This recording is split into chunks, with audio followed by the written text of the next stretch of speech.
各位心灵伙伴、心灵家人、心灵的知己，大家好，大家晚安哈。那我们今天要来一起共修，就是《世事本无碍》哈。这本书作者叫 Ken Wilber，肯恩·威尔伯啊。这一位哈，他可以说是意识探索领域的爱因斯坦。他是一个整合大师哈。他把所有的学问哦，天底下所有的知识啊、理论哈，整合为一体性这样的。那他是一个超个人心理学家哈，也是一个作家，他的书本身都很多哈。然后他本身是哲学家，也是一个心理学家。那心理学主要的领域呢，有3个领域，一个是一般的心理学，那比一般更高的是超个人心理学跟超心理学这两者哈。那比一般更低的是研究异常心理学，就是有精神病患啊，或是有犯罪心理学哈，或是有精神的情绪障碍的这一种，比较属于病理学治疗方面的心理学。那他专攻的是超个人心理学。这个领域是什么呢？比喻为我们的心理层次一般更高，就是一个医德跟医术哈。医术的神通力，有的会有特异功能、超能力。那研究医术超能力的特异功能的叫做超心理学。好，那研究医德的有异乎常人的开悟经验呐、跟神合一的经验这一类叫做超个人心理学。它就是其中的一个很重要的一个代表，一个指标性的划时代的人物。他推动整个地球意识革新灵性扬升那他的超个人心理学的整合有4大领域，把所有天底下的学问全部融会贯通了我们看下一页它的4大象限左边的上面是个人的内在，那右边的个人的外在，那下面是集体的内在跟集体的外在。那只要把天底下的学问在4个象限都可以放在不同的位置，各得其所那个人内在就是我们的表意识、潜意识、超意识，处于心理学的这个层次还有哲学这方面的内在的，还有神秘学的内在。好，那外在的话是行为，我们外在行为看得到的行为，以及我们的生理学生物学这个领域。那集体的内在是什么呢？就是我们的文化，我们有种族、国籍，有共同的文化例如说日本风那个我们的华人有集体意识。华人集体意识都是儒家思想就讲伦理道德，然后有孝顺这属于集体意识里面的。那不同的种族国籍有不同的它的传承，文化传承。原住民也有传承，有祖灵这样的信仰，这属于左下角集体的内在。那叫做集体潜意识的部分。那集体的外在就是我们的社会文明社会学、政治、经济，它的一起的外在的部分。那这个4大象限就把所有的天底下的学问都全部归纳的非常完整。好，这是他的贡献，对人类的贡献。他是一代大师那这个大师有特别的地方是，他有在修行，他有在实修，有在自己在亲自来灵性成长，所以他有一些经验体验，可以作为我们的借启示启发我们，可以跟他学习有些个人的这个觉悟经验那我们来看呢，今天主题是如何获得没有障碍没有障碍就是活得自在的那为什么会有障碍呢？障碍一般来自于外在我们看这个书为什么叫世事本无碍？是翻译它的意境。那本来的英文叫做没有界限，没有疆域没有界限。那出来后就有人说，没有界限好像也不大妥哈。就是说我家里要装钥匙，小偷才不会进来，怎么可以没界限呢？不是我们要人跟人要一个适当的界限吗？要一个范围。好，所以国家这个都是界限嘛，家庭哈，那界限是存在的。车子要上锁，我的车被人开走了，所以没有界限这样的字眼可能会引起误会啊。所以后来他就修正了，修正可是书已经出来，没办法改。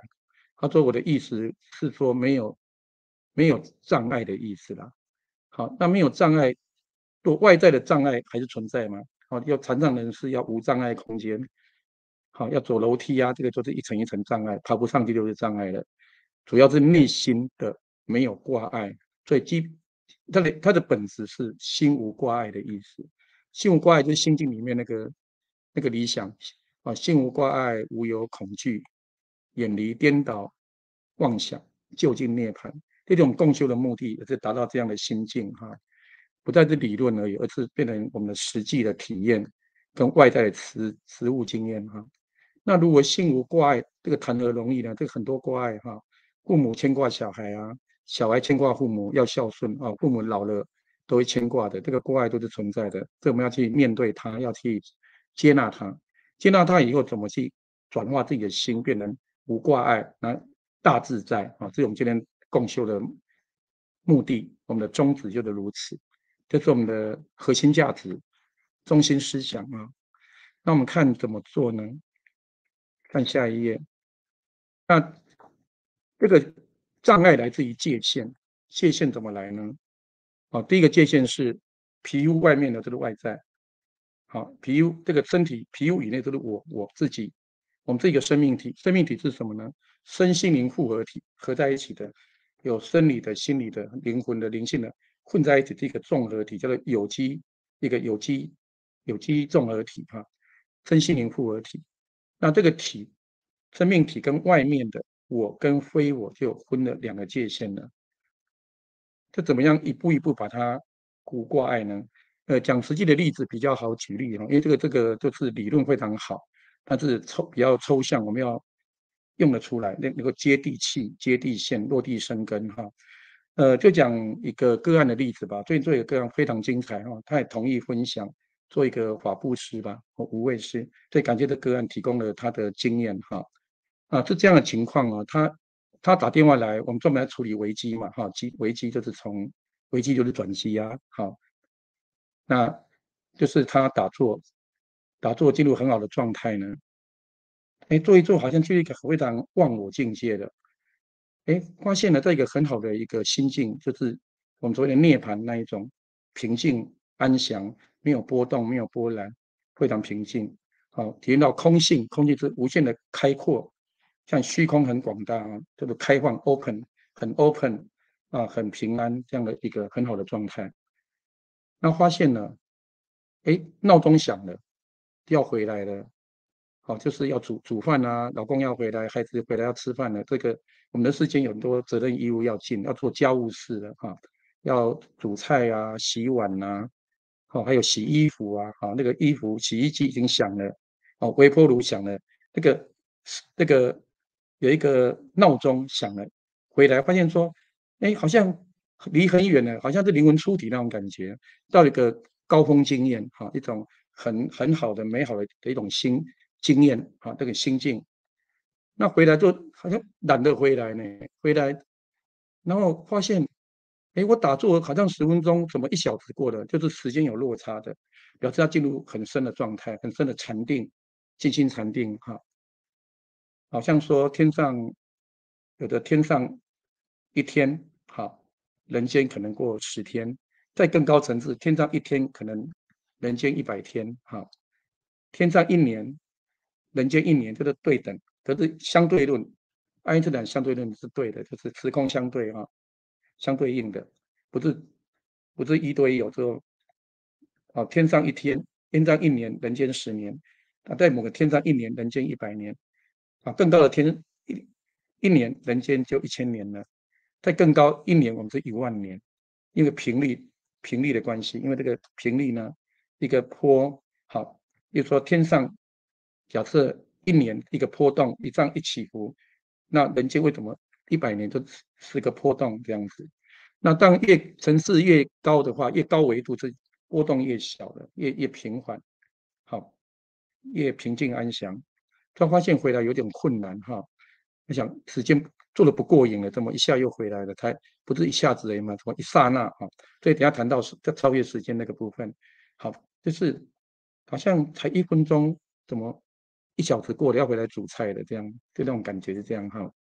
然后就开始回来了哈，就回到平常的状态，就开始出定，好，回到表意识了，就开始做菜啊，做家务事啊，哎，都忙完了哈，小孩子睡觉了，老公安顿好了，哎，他准备要静心打坐了，好像人间这样坚毅嘛，出来放风很好，透透气哈，都要休息，进入静心。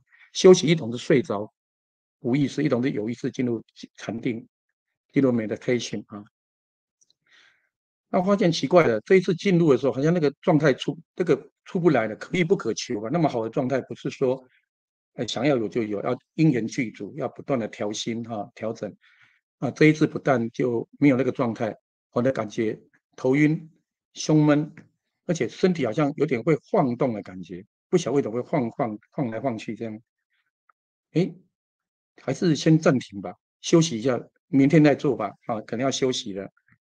第二天有空又开始静心打坐的时候呢，诶，又一样头晕了，胸闷闷的，然后头脑那昏昏的，说不上来。经过好几次这样的经验，诶，快打电话来，好，我们来找答案，找原因来再处理，要化解。经过了好像3天吧，一阵子哦，他一实验入定，进入不了，然后有这个会动晃动的状态。那说为什么会这样呢？我发现了，原来有一个外灵，哦，外灵不是自己的灵，自己的本灵嘛，外灵要来想进入他的身体，想要借体。他想，怎么会可能这样呢？怎么会有这种事情呢？是招感吗？没有想要跟外灵这个，也没有想要通灵啊，没有要连接，怎么会有这个奇怪的事情呢？那我们开始沟通了，就问这个心电感应哈，你到底是谁啊？何方神圣？来假猴行啊？你哈，可以讲台语哈，比较生动自然。就说你到底是什么样的灵呢？好，一个外来不认识的，我就问说有没有因果关系啊？过去有没有欠过你啊？这种过去有一些因果，你来找我们，要来了因果啦，好，会来干扰我修行，是我干扰过你，你要干扰我？我说没有，我们不认识的，从来没有过节的。那没有过节，那就好办，然后请他离开就好了哈。也自由意志，可以行使自由意志，尊重自由意志，这是宇宙最高的真理啊，一个原则啦，一个原理。真爱等于尊重自由意志的爱，所以我用自由意志请你离开这样子。那这个灵呢，他说不想离开呢，我想跟你讲录影的题，为什么呢？就要探索真相是什么，怎么那么奇怪呢？好，素昧平生，无冤无仇，你干嘛来干扰我的修行？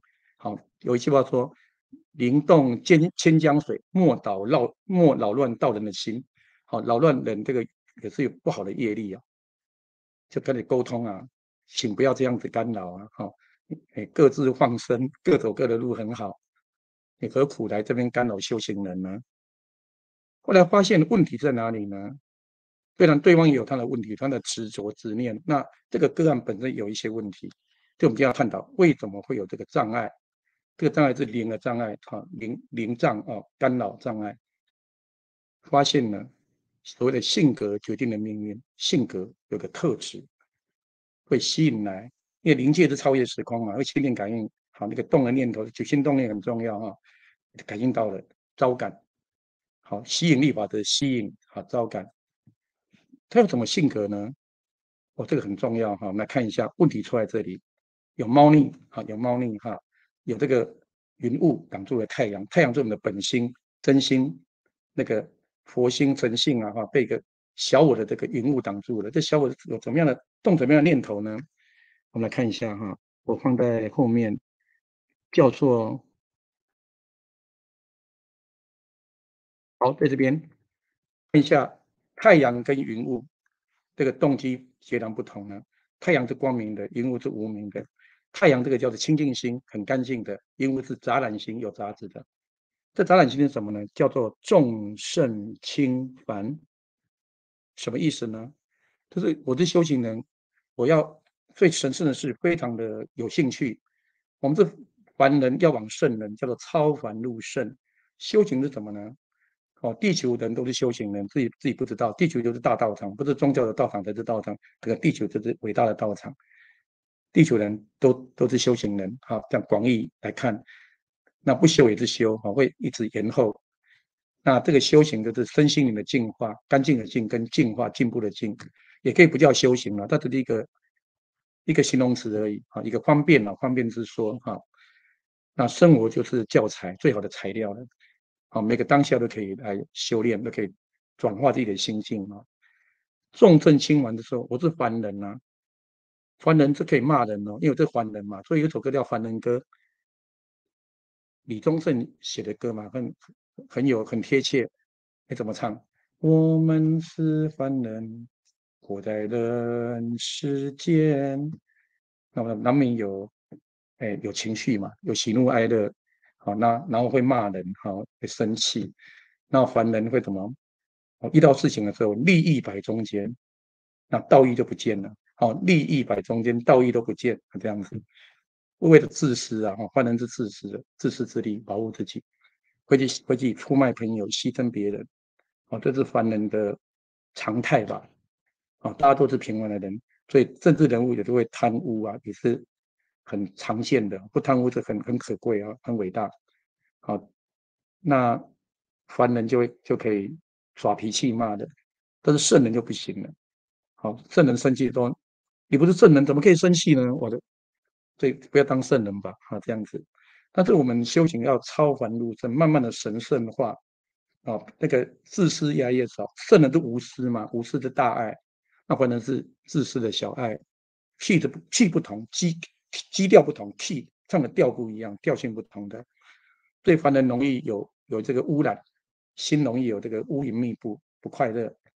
那圣人就心是开的、开放的、包容的、接纳的。所以呢，凡人叫做未开发状态，灵性未开发。那现在是开发中，超凡入圣，在往圣人的路上，还没有到圣人准备当圣人，准圣人可能这个是过程。那到已开发成为圣人了，就是超越灵了，第六阶的灵魂超越生死轮回到无限灵。对，第六阶、第七阶是属于神圣的，已经超脱了、解脱了。那一二三阶的灵是未开发，这是缺同理心、自私又无知婴儿灵、自私幼稚孩童灵、自私整个自我实现的年轻灵，这三阶是未开发，是凡人。那到成熟灵有同理心，跟为人着想的时候，开始进入开发中。那到年老龄，这种今天讲的一体性叫年老龄5、6、7都是一体性的，进入一体性大爱的领域的，开始进入圣人的领域。越来接近圣人了。像孔子不贰过，错一次不错第二次，已经接近圣人了。我们要见贤思齐，见到圣人跟他学习。见不贤，见到不是圣人，不是批判他，去检讨他，是检讨自己，看有没有犯同样的错。内自省，反过来反省自己。如果有的话，感觉他做错误的事，那我们避免错误了。所以别人不好，我们会更好；别人好，会更好，这样的意思。所以呢，就是超凡入圣。那这个过程呢，他非常喜欢做神圣的事。对那个凡，心是那个凡什么叫平凡呢？比如说不要去社交，因为没有营养，那个同学会就不去了，因为聊一些八卦哈拉，实在很没兴趣。那我还喜欢探讨真理讲一些论道法谈那讲生活琐事，非常的庸俗。最常的一种叫做欣赏文雅、赏雅避俗，那个很俗气、俗不可耐、受不了的。所以看节目不会看诸葛亮的节目，因为他这个笑话非常没有水准那种很草根性的笑话，开黄腔受不了了然后看到那个馆长骂人，赶快转台太粗鲁、太凶，很凶恶、很粗鲁、很凶暴。好，然后看那个政论节目在吵架，我赶快转台。立法院打架，全部不看，不要去看他，这样比较清净嘛，眼不见为净，好，也听不到，耳根清净，这个问题了。表示这个生命是受限的，只能在安全范围内、舒适区。要温室的花朵在外面就经不起风寒，所以这表示这个修行有一个瓶颈，就是有受限。好，众圣轻凡，赏雅避俗，这叫分别心，这就是分别心，就是有一个内心有两个不同的矛盾，这叫挂碍的由来，就是有所爱障碍的。这障碍是内在先有挂碍，外在的障碍有外在的障碍阻碍，内在有内在的挂碍。所以看到神圣的很喜欢，有好恶之心；看到平凡的就不喜欢；看到文雅的很欣赏；看到庸俗的就不欣赏，甚至看不起，不屑一顾，不值得一看。好啊，看到世道也看不惯，有义愤、正义的愤怒，对，看起来不公不义，让你要生气。好，有人插队我就生气。好，这个这里面就有那个潜无的五毒，还在内在，像五条毒者，只是修明并没有清掉，这都有分别心。原来他的分别心说，我呢喜欢在一个好的状态，叫做涅槃，我不喜欢生死轮回，所以要回来的时候呢，就不想回来了，太好了，哦，待久一点。好像不想上学的，可是终身想要赶快来上课的，啊，收心回来了，这里面就有一个挂碍了。那因为他对身体，他进入身体，然后要过生活，就懒懒的啊。那这个灵呢，外灵就感应到了，就想趁虚而入，意思说，你的车子你不要用，我要用，好，我需要车子，你赶快走吧，你不是不想要车子吗？是你的车子，你不要，我想要啊，我等很久，我就还没有肉体，有肉体该多好，我可以进来，喝酒，但喝酒没有肉体没办法喝酒，好，叫酒鬼，叫喝酒的人时候变酒鬼了，一直想要喝酒，喝那个酒，他对人世间充满眷恋、依恋。好，你衣服你不想穿，我要穿，可是我的肉体不好，我已经60岁、50岁，这个好，就是我把账我立上，你还要吗？哎，二手货还是二手车很好用哎。好，二手衣服，哦，我觉得需要哦，我知道明，我需要衣服。你的衣服很脏没关系啊，好过时没关系，对我很实用，我需要衣服，是这样的心态。好，这时候为什么会摇晃呢？就是他想在拔河啊，就说你离开吧，你进入涅槃，我要进入你的身体；你进入涅槃，我进入你的身体，是这样来的。那怎么办呢？那请他离开咯。我的车子要自己用，虽然我现在没有在家里，我去旅行，那个房子还是我的啊，怎么可以占据我的房子呢？可以占据我的车子，占据穿我的衣服啊，违反了自由意志，我没有同意啊，要尊重我自由意志。好，我虽然对人世间的身体啊过生活环境有倦怠，不表示你可以占用我的身体啊，这是不符合真理啊。好，这不符不符合天理啊。所以呢，要伸张说身体我要用，请你离开。它这是治标啊，因为它会干扰嘛。为什么被干扰？因为同频共振，AM 频道 AM 的节目，FM 的频道 M 节目，为什么会被干扰？不是因为他想请外灵来跟他结缘，不是的，是因为频率是小我的关系，是云雾会吸引来云雾。好，贪嗔痴一慢，跟贪嗔痴有五毒会共振。比如说贪跟贪共振，贪婪、贪爱哈，生气跟生气共振，愚痴跟愚痴共振，哈，猜疑跟猜疑共振，傲慢跟傲慢共振，这是一种共振。但是有时候是交叉哦，是交叉是说我的愚痴会吸引来他的愤怒，好，或者他的我慢，我愚痴我就被利用了。最主要是智慧啦，判断力，这个智慧很重要，要清明的智慧，不够灵光，哎，就被欺骗了。好，被欺骗不是说他不是骗子，他反而是弱者，因为愚昧嘛，无知，然后被利用，所以这时候呢，就赶快提升频率，治本是调到 FN，一勾尬的，赶快转台，对，修对频道，频道要转换到太阳，就不会被乌云干扰了。这为乌云干扰乌云，乌云无法干扰太阳，只会遮蔽而已，但是无法干扰。太阳可以照破乌云的，海黄怪把乌云把它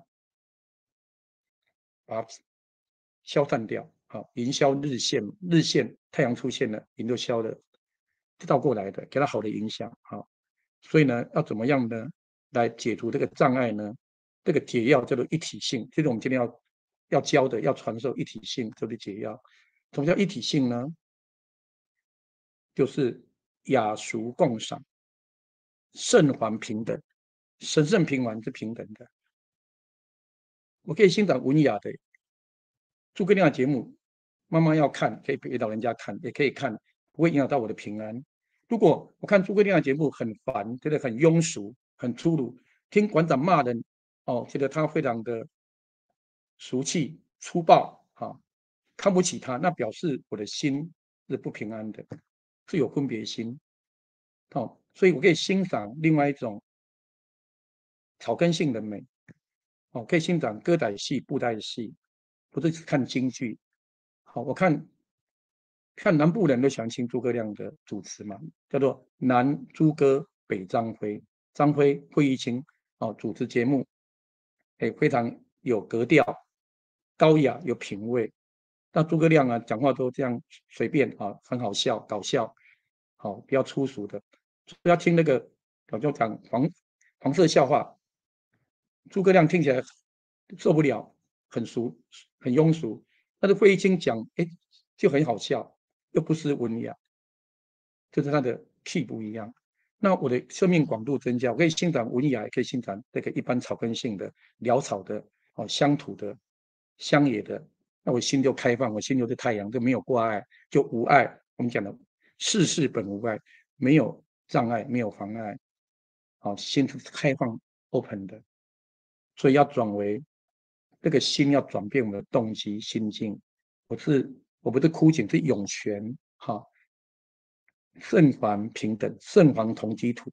人间常在分班，有凡人，有圣人，有三种人嘛。未开发、开发中已开发的人跟灵魂，人有人格，灵有灵格，各式各样，我都可包容接纳，雅俗共赏。我可以欣赏文雅的，也欣赏粗俗的，抱着欣赏的心、观赏的心来看待，这叫观自在，就通了。原来如此，去转变自己的动机会更快，自己可以做主。转变自己的心境、心态，那转变完了，这个灵就把它超度走了，它就没办法干扰我们了，因为有免疫力的，因为频率改变了 ，AN 无法干扰 FN，AN 只是干扰 AM 频率，这叫小我频道互相干扰，这叫量子纠缠嘛，小我的量子纠缠。但是我在真我，在真如本性，在神性中，神性佛心不会被妄心消了妄心所干扰，就解决这个问题的。这个关键就是一体性，也是我们现在要做的。以这个例子来看这个修行人非常崇尚神圣，不喜欢这个平凡，欣赏文雅，那不欣赏那个卑俗的东西，俗气庸俗卑劣的东西。那如何有一体性呢？那要了解我们生命有两个同时存在，叫平行宇宙用个简单的比喻，就是说，我们都有电脑嘛，现在电脑时代都有上网络这样的习惯，要工作要用网络啊，上学也是。网络世界是一个虚拟世界，虚拟世界无眼无界可以做各种有很多功能可以交朋友，也可以网络交友，网络可以交易，可以做买卖，网络可以学习，可以沟通可以很多功能。但是有一个世界是什么？非虚拟世界。非虚拟世界就是没有打电脑这个世界，是原来这个世界，本来古代没有电脑这个东西，是后面的科技进步才有的。所以这两个呢并不矛盾的，这可以同时并存的，就是非虚拟的世界跟虚拟的世界是同时存在，这叫平行宇宙的共存，毫不矛盾，这是一体性它是一体的。它是有所不同，一体中的不一样。非虚拟世界呢，这是生活中我们的现实，虚拟是非现实、超现实的嘛。那非虚拟是真实，不是说它假的，它是非虚拟的另外一种真实，叫做虚拟实境，跟非虚拟的实境啊，虚拟的 reality 跟非虚拟的 reality 实相啊，虚拟的实相，非虚拟的实相，非虚拟的实相就是真理的世界 ，true 真理哈。那虚拟这个世界同时在进行。那这个虚拟世界用一个专业，我们用一个内行话叫做报身，这个声文叫报身，这个字叫报界，报身的世界。非虚拟叫法身，法就是 true 真的身份，真实的身份。那这是一个法界，有报身，有报界，有法身，有法界，同时存在。它是不同的是维度，对，重点是维度，因为古代没有维度次元的概念，很多东西很难解释，会用到最后变得讲的非常形而上，很抽象，好，变形上学，变成玄学，玄之又玄，会变成神秘学啊，变成很神秘的。要破解这个形上学的抽象，玄学的玄妙，啊，超现实，神秘学的神秘兮兮啊，神秘学的神秘色彩，我们用科学的数学都可以解决的啊，因为它的实验可以实验证明的。在数学里面呢，一个点叫零次元，点构成的线叫一次元，一条直线，线性世界，两条线变平面，叫做2D，2D 就是维度啊，次元。那平面，那再来就立体，长宽高就是3D，三次元。我们用3D 做代号，3D，D 都是维度啊，次元。那我们在3D 嘛，那蚂蚁在2D，蚂蚁是平面感的生物，它没有立体感，或它没有巨高，它不怕高，因为它没有高的感觉，它只有平面感，不同的面。那我们有立体感，所以我们有惧高症，啊，爬高山，看到断崖，腿发软，有那个高的感觉，对，怕那个高，怕摔下来，哈，怕浑身碎骨跌下来，掉入断崖，浑身碎骨。我们有这个意识，有这样的一个推理设想，会保护自己，会有恐惧，恐惧会保护我们免于被伤害，免于灾难。恐惧有它正面的意义，哈，但有负面的效果，把取正面，避那个淘汰负面，这样去无存清，哈。那这个时候呢，我们讲哦，这个比喻哦非常贴切，这个修炼一体性啊，是这样修炼的，用一个象征符号，用个比喻。我右边有一个墙壁是红蚂蚁的世界，红蚂蚁非常凶猛哦，他们有他们的生活的方式。左边的墙壁是黑蚂蚁，这两个墙壁的蚂蚁是不同种类的，互相是各过各的。好，就是右边好跟左边，我们比喻为右道跟左道，左右是会矛盾的，好像开车右边踩油门，左边踩刹车，功能相反，油门前进有为，刹车不前进无为，有为无为是反差对比。好，那这两个叫做分开两个，它未必对立哦，因为没有碰在一起啊。所以红蚂蚁过红蚂蚁的生活，黑蚂蚁过黑蚂蚁的生活，互相是无碍的，因为各过各的，各得其所，各行其道，各取所需啊。那怎么说会矛盾呢？当他来到了地板就会矛盾了，就遇到不同种类的蚂蚁，为了抢食物就会矛盾，抢糖果，大打出手。所以这个会打架的在第三个2D 平面，在地板有右边的平面，左边的平面，有下面的平面，哈。那这打架啦，打起来又开始战争了，为了抢食物。那人间都有很多战争的将来，因为立场不同，有右边的立场，有左边的立场。比如说会使联盟主张废除死刑的，反会使联盟是反对废除死刑的，这两个是反差，第二个为相对，这叫相对意识，相对。好，二个元素，两个元素。好，再来第三个就互相有对立的，就是矛盾的产生了。好，那这蚂蚁就分两派，红蚂蚁有喜欢战争的、战斗的，就喜欢和平的；黑蚂蚁有喜欢好战的，哦，鹰派也有鸽派和平的。那开始战斗，就是心想事成，如其所愿，开始打仗。喜欢和平的天花板有一个平面，开始，哎，我们来做朋友，好，来联婚啊，来送礼物，来做买卖，所以变成四元，二元变四元了，这是易经里面的原理。无极生太极，太极生两仪，两仪生四象，这样变八卦，一直演化变64，越来越演越复杂，越演越烈哈。它有一个它的脉络，这叫做道脉络，有它的游戏规则。所以我们下一堂讲道是什么？道是一个有一个规律或者一个秩序啊。那这时候很有趣哦，就是说我们人跟人的关系有朋友，合得来就朋友，合不来就变敌人了。那有的关系是中性的，不好不坏，比如说路人不认识，也没有很好，也没有很坏，啊，点头之交，打个招呼，跟管理员打个招呼，这关系是好的吗？是友善的，但是也没有很深交，也没有敌对，哈，这有三种了，就变成三，哈，有正面的、负面的，还有中立的。那这样的话变成6个面了，好，这个蚂蚁本来是1元变2元，好，红蚂蚁、黑蚂蚁二元嘛，那红蚂蚁又分2个，主战的跟和平的，跟喜欢战斗的，好，比较凶的，比较友善温和的。那黑蚂蚁也分2个，哦，那凶的就为敌，在打仗，在地板。那当朋友在天花板社交啊，可能还互相联婚啊，就像我们跟匈奴后来联婚合番嘛，跟那个吐蕃这样就和平了，当亲家啊。那化干戈为玉帛，就不打仗，我们来做朋友，好，这是友善的、正面的。好，还有另外一种是中性的，中性有2个面，前面的是黑马也比较多，红也比较少啊，他们彼此没有互相妨害的。那后面是红蚂蚁多，黑蚂蚁少，便有6个面。这6个面很难整合，如果整合，唯有立体才能够整合。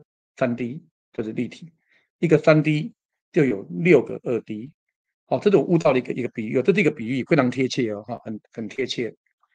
那怎么用在生活中改变呢？我们刚刚那个例子，我喜欢打坐，喜欢入定，喜欢进入一种禅定啊、涅槃啊、空性，很舒服。那这时候我跟生活慢慢现实就有脱节，往上提升也要往下落实，两个要兼顾，这叫中道哈。中道就是矛盾的解药，中庸之道，不要太多，不要太少，不要偏右，太偏左，好，太上面太下面，不如在中间那个平衡，中道之平衡。所以一体性也是中道，中道未必体性，但一体性一定是中道，一体好，这个解药，中道是一个真理哈。好，那怎么样看呢？这样比喻，神圣是左边，平凡是右边，这2个是相对的，分立的。好，那神圣平凡如果交集的时候就矛盾了，要相克或者相生呢？好，光神圣，有人去修炼啊，脱离人群变隐士，这是一种；但要在人群里面就没办法去静心了，就要过生活。所以你要做凡人呢，要当圣人，要当神仙，啊，就要当一般的凡人。凡夫俗子啊，贩夫走卒，这是2个面相。好，那如果这2个面相产生交集的时候，会有矛盾的时候，就相克了，圣凡相克。好，那如果交集圣凡同时融合，这是中道，好的中道是融合的。但是更高的中道是什么呢？就是3D，3D 比喻为法身，非虚拟的真实。好，那这2D 呢是虚拟的真实，虚拟界啊。那虚拟界里面呢有1元、2元、3元多元化很多啊。所以圣跟凡是2体，不是一体，是那个体系，神圣的体系、平衡的体系，好，相克的体系、相生的体系，还有中性的体系，有6个面相。那我们把它单纯变2个面相哈，圣凡好，2个相对应，它是事实，有神圣的，有平凡的，有文雅的，有粗俗的，好，有讲话有礼貌的，有常会骂人的。那怎么样能够整合没有无碍呢？当我能够契入一个本来面目，就是本来就是真实的身份，叫做法身、法界。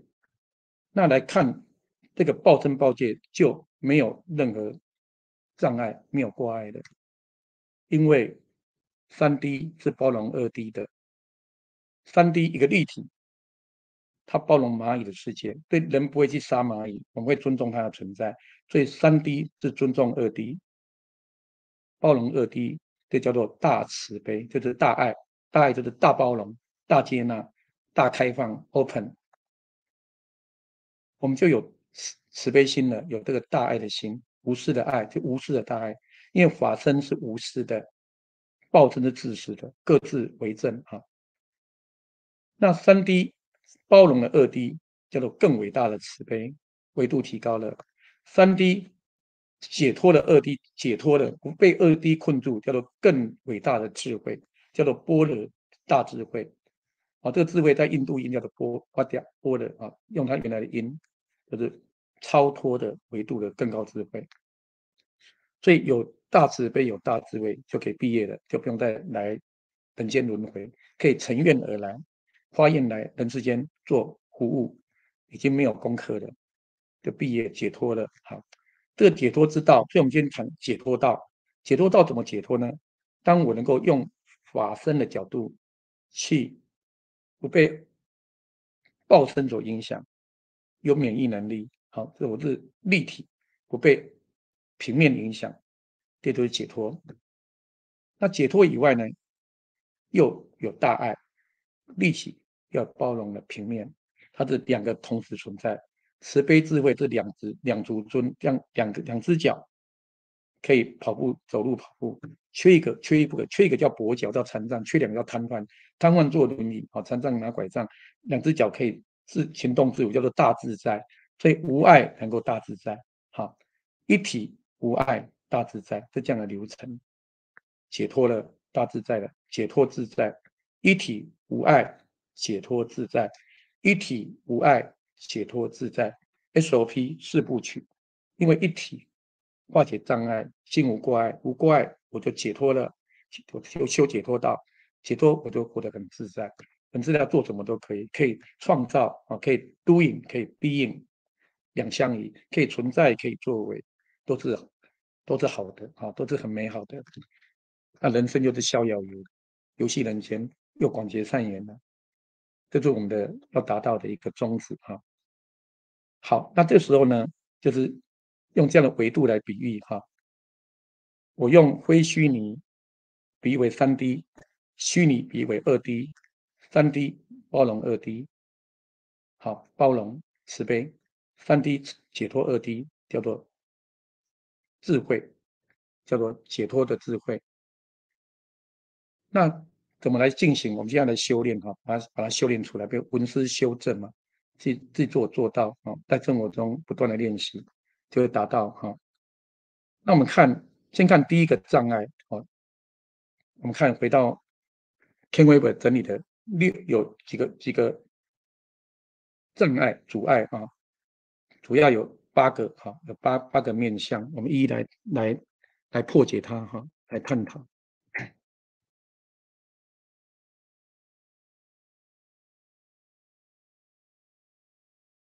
但做没有界限，不如说没有挂碍来的贴切的这个厘清哈，这个词很精准，文字播的文字也有智慧哈。来看一下哈，有8个项目，这种要修炼的8个项目，八圣行或者殊胜的这个修行哈，共修共振。好，看一下第一个图哈，第一个的界限来自于内外，内外有别嘛，自己的生命体跟外在的环境，外在这个环境。那环境呢有2种，一个是自然，一个是社会。好，人文社会，一个是大自然，那个自然。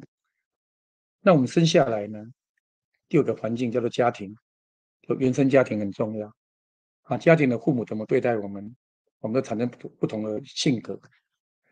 那家庭是我们的社会化的第一步，就是跟父母相处，跟兄弟姐妹相处，好，跟一些长辈相处，妈妈的亲戚、爸爸的亲戚，哈，都是叔叔、伯伯、叔叔，阿姨、姑姑、阿姨等等，这是我们的环境，这个外在的环境会遇到的。家庭到家族，从家庭到家族，还有再多的邻居要相处，隔壁的邻居，触皮倒位啊，那哈，左邻右舍。再来呢，去学校上学了，遇到就是老师，幼稚园、小学、国中、高中、大学、研究所，会遇到同学，有师长，有同学，这是外在的环境。好，这个学校校风好不好，也是环境。出社会就是社会环境，就是职场、职业的场合，好，有娱乐场，所以我们一直活在跟环境的互动，内外不断的交流互动当中。那这环境有人很喜欢，会两个极端，有右到左到，一个右到是执着，就是采用我们叫做积极的，左边是消极的，右边是主动的，左边是被动的，好，右边是优势的，左边是弱势，这样的比喻哈。那对环境的态度，一种是非常的投入，可能投入到过度变执着了。那另外一种很抗拒，很抗拒，无法适应环境。有人在地球会水土不服，可能是外星来的，或者清净的地方下来的，没办法适应这个污染。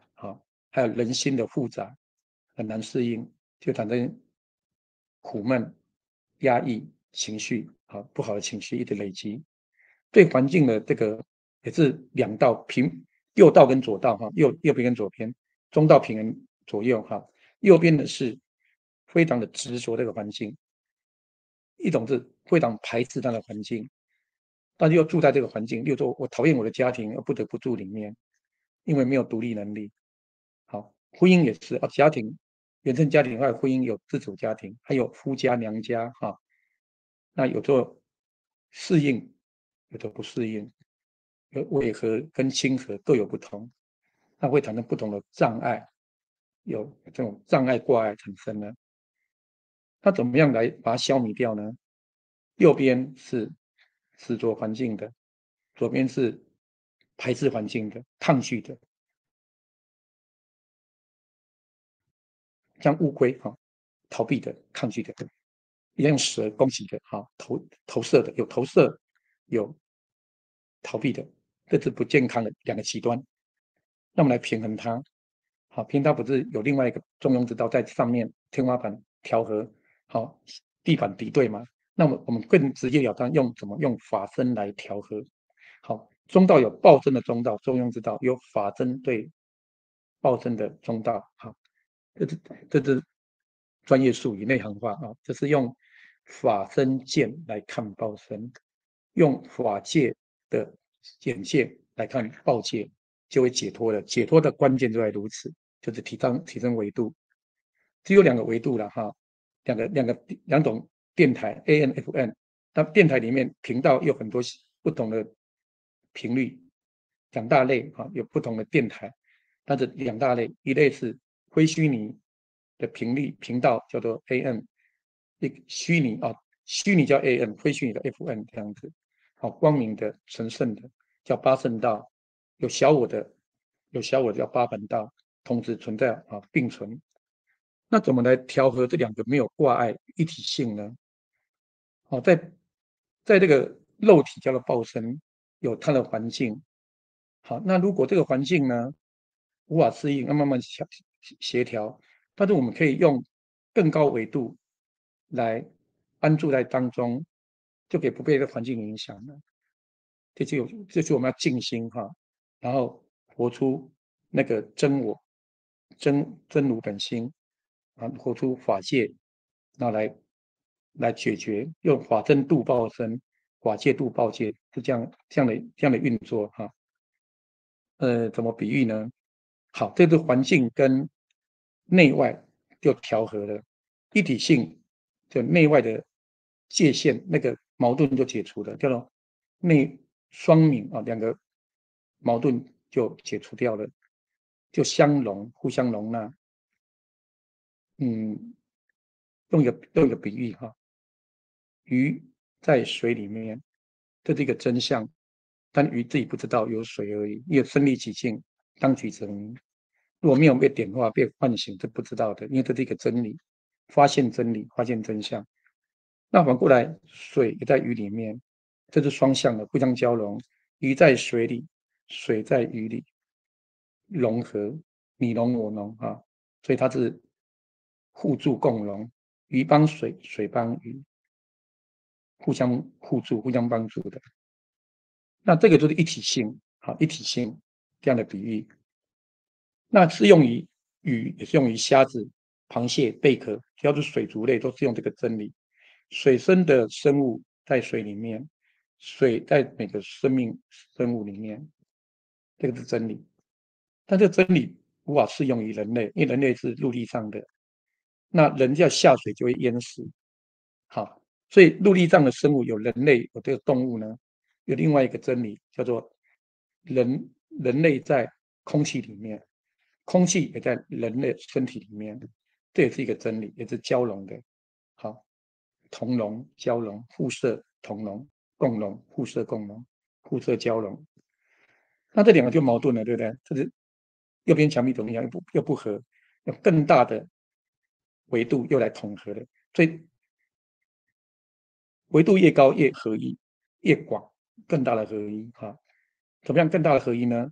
是不管是人类或鱼类，好水族类还是陆地的陆地生物哈，陆生类、水生类，人类跟鱼类都在地心引力里面，地心引力也在人类跟鱼类里面，这就是更大的合一了，就维度又更大了。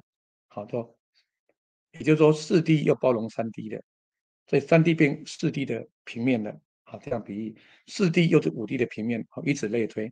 那我们讲比较简单，就两个层次，非虚拟跟虚拟这样来比喻哈，同时存在。好，那但是这一套人类跟鱼类在引力场、地心引力里面，外太空不适用的。外太空适用什么呢？地球人、本星人跟外星人都在太阳系的场里面就通了。那太阳系以外呢，我们叫银河系里面，所以不断的扩大，对爱是这样不断扩大的。所以最后一堂课我们讲爱如何用爱用合一的爱来扩大，来正面开展，成为无限零啊。这第4堂课会谈到的，由超越到无限，好，由不超越到超越，超越到无限这样的一个成长过程，它是有迹可循，好，四谛分明这样子。好，那我们来把这个真理来浓缩哈，回到怎么来解决问题呢？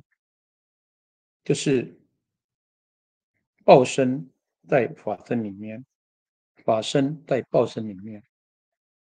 我叫大家脑筋急转弯，要开脑洞哦，哈，因为这个是改革的东西，而且很重要，它是真理哈。来，这个比喻哈，例如说梁朝伟的太太是刘嘉玲，一对夫妻在不丹结婚，幸福国度证婚，幸福国师哈，幸福国度对不丹变观光区，好去找幸福，幸福指数、正义经济指数是不丹的一个亮点。那梁朝伟呢，他是演员，表演是他的工作啊，专业工作。接了一部戏，有接戏才有收入了啊，要有这个通告。这演的这个《三国演义》里面编一个电影叫做《赤壁之战》，一个电影叫《赤壁》两个字啊，讲火烧赤壁江那个故事，搬荧幕来演。他演的是年轻人演的，所以这个赤壁之战演的比较搞笑啊，好玩。好，以前演的比较严肃嘛，打仗那就演一些笑料啊，有创意的演三国哈，《三国演义》。三国演义是小说啦啊，小说给有这个创意。就金城武演的诸葛亮，演孔明，那个扇子，好。然后呢，梁朝伟演的是周瑜，那周瑜的太太叫小乔啊，这个江东美女，啊，大乔嫁给孙权，小乔嫁给了周瑜，这个美谈。那小乔是林志玲演的，所以在演戏的时候呢，梁朝伟的太太，他的夫人是林志玲，不是刘嘉玲。那这就矛盾了。对梁朝伟两个夫人，两个太太，一个叫刘嘉玲，一个叫林志玲。有没有矛盾呢？没有矛盾。一个是非虚拟的真正的太太啊，本来的太太就是刘嘉玲嘛，有证婚，有法律的保障啊，法律地位的一对夫妻登记有案。但是在演戏《三国演义》演赤壁之战，太太是林志玲，这样有重婚罪，其实没有罪，因为它是虚拟的，虚拟不是假是真实，真的在演得很好，可以得奖啊。演戏要认真得奖，当真得妄想，要有得奖，不要得妄想症，得妄想啊。如果梁朝伟误以为林志玲是我太太，那这个就有这个头壳坏掉啊，有问题了，误会了，误解了，所以会很清楚的。这是我在表演而已，这是演戏，演戏要有演戏的效果，要演得很像，演怎么像怎么，戏路要宽广，这可以得奖，得金马奖、金像奖、上国际金像奖。所以成龙上国际嘛，啊，好莱坞这两个不矛盾。最会虚拟的太太是林志玲，啊，对，虚拟的太太，虚拟界演戏的林志玲，非虚拟的真实叫刘嘉玲。好，所以这个身份呢，那个报生演戏的身份叫报生，虚拟的表演的报生的太太叫林志玲，法生的太太是刘嘉玲，是这个意思。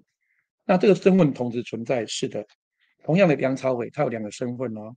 好，在电脑游戏里面是周瑜太太的小乔，可是，在非虚拟世界是梁朝伟的身份是同时存在，也是一体性，不是分裂的哦，是一体的，同时存在的，并存的，也没有先后顺序哦，它是一起存在一起的啊。那是各司其职，在不同的维度运作，多次元是融合在一起，不是上下哦，是交融这样的原理。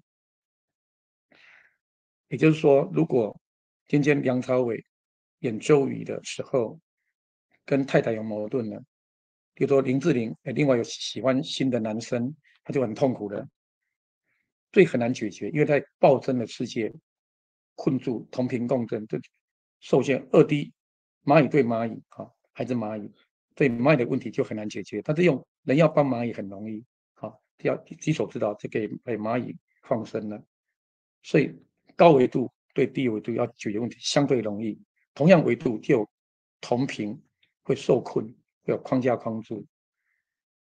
也就是说，如果梁朝伟跟林志玲吵架了，夫妻吵架，那怎么样友好呢？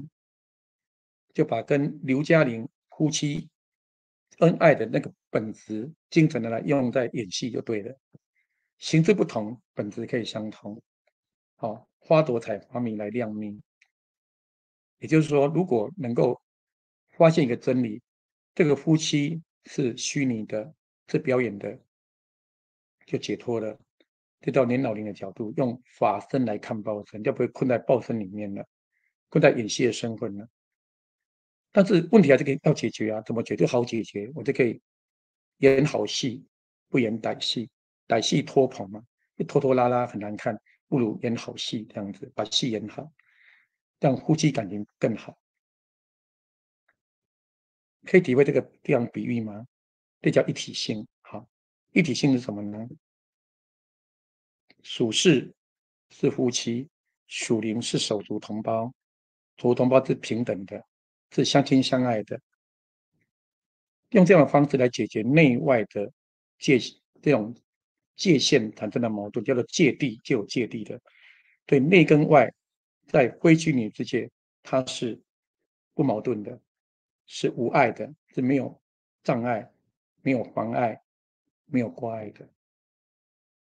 只要提升维度，就可以把这个障碍消弭掉了。界限还是存在，但是不会构成我心理上是无挂碍、自在的，我心是自在的。环境是不变的，还是一样的嘈杂混乱，但我心已经平安了，已经涅槃了，这个意思。好，你刚才那个例子啊，生死跟涅槃是不二的哈。我不喜欢生死要涅槃，但是在一体性里面，生死涅槃是平等的。生死是一个平面，涅槃的平面，在一体性里面同步包容在里面，包容接纳，好，容许它存在。但是包容不见得认同，但是尊重不见得认同。所以尊重是大慈悲，不盲目认同就伟大的智慧。好，接纳不等于采纳，哈，尊重未必认同，同理未必同意，同理他的苦，但不用受同样的苦。好，不一定要盲目同意的，这叫智慧。同理心是大慈悲，不盲目同意是大智慧。包容是大慈悲，不盲目纵容是大智慧。接纳，好 ，open 接纳是大慈悲，不盲目采纳是大智慧。符合真理真爱我采纳，不符合真理真爱我不采纳。它是一个建议，我可以取舍，这就是智慧慈悲的两个圆满的结合，啊，叫做圆满大圆满，这边无限双螺旋无限啊，无限圆满，无限真上。好，用一体性来打破内外之间的矛盾，内外的障碍就突破了。用法身的一体性，非虚拟的一体性，它可以突破内外的隔阂障碍，也可以突破。第二层要突破是身跟心，好，身体，好，对我们外界环境，那我自己呢就分两个部分，一个是我的心灵跟我的身体。那身体有什么问题呢？也是两个极端，有人非常的迷恋他的身体，啊，就是做医美啊，啊，去改造自己哈，要变得很漂亮，就是外在美哈，医美做整容、削骨整容、打肉毒杆菌啊，然后玻尿酸等等，要维持美丽，对身体很执着。另外一种对身体很讨厌、不喜欢的身体是臭皮囊，这两个极端呢、啊，不是过度的盲目认同跟盲目排斥，在中道平衡、中庸之道，哈，适度。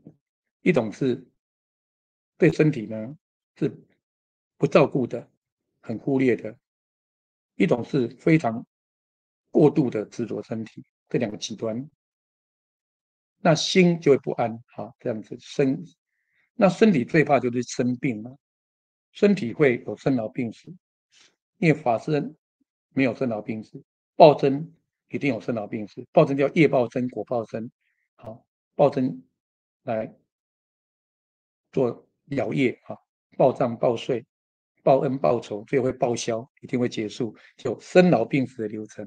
它的法身本身超越生老病死，它的本来面目本来就是如此，没有生也没有死，当然不会生病，也不会老化，它是永恒的。所以 King Weber 把这个永恒称为常青哲学，常青不会枯掉常青嘛，常青树长春长青的哲学。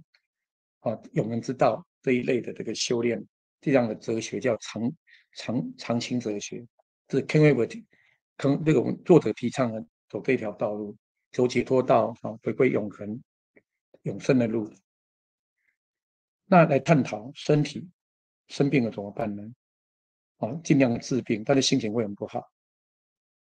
但是怎么来突破呢？也是用非虚拟的一体性，身跟心是一如的。好，它是更高维度，它并没有矛盾的，就是立体。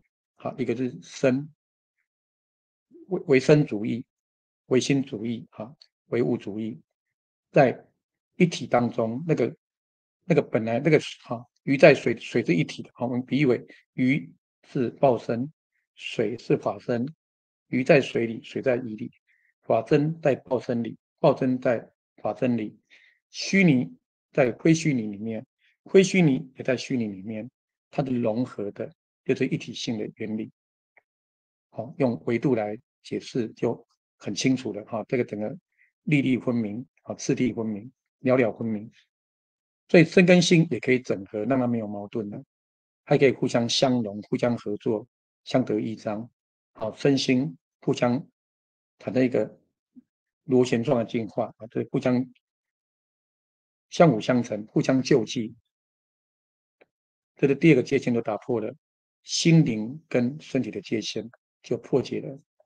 那心理里面又分两个部分，就是角色跟阴影。这什么意思呢？我们来转世有角色啊，生下来这边的孩子，要扮演好儿子、女儿的角色，角色是有它的呃必须有的这个定义哈。好的儿子要如何，好的女儿要如何，好的爸爸、好的妈妈应该如何，这有一个标准叫做道德嘛，好，道德规范、伦理道德。然后呢，结婚后呢，就角色变成丈夫跟太太，生了孩子又变得呢，又变为人父、为人母，这个叫做次人格，一个主人格很多次人格，叫做角色扮演，好像戴面具一样啊，身份不同。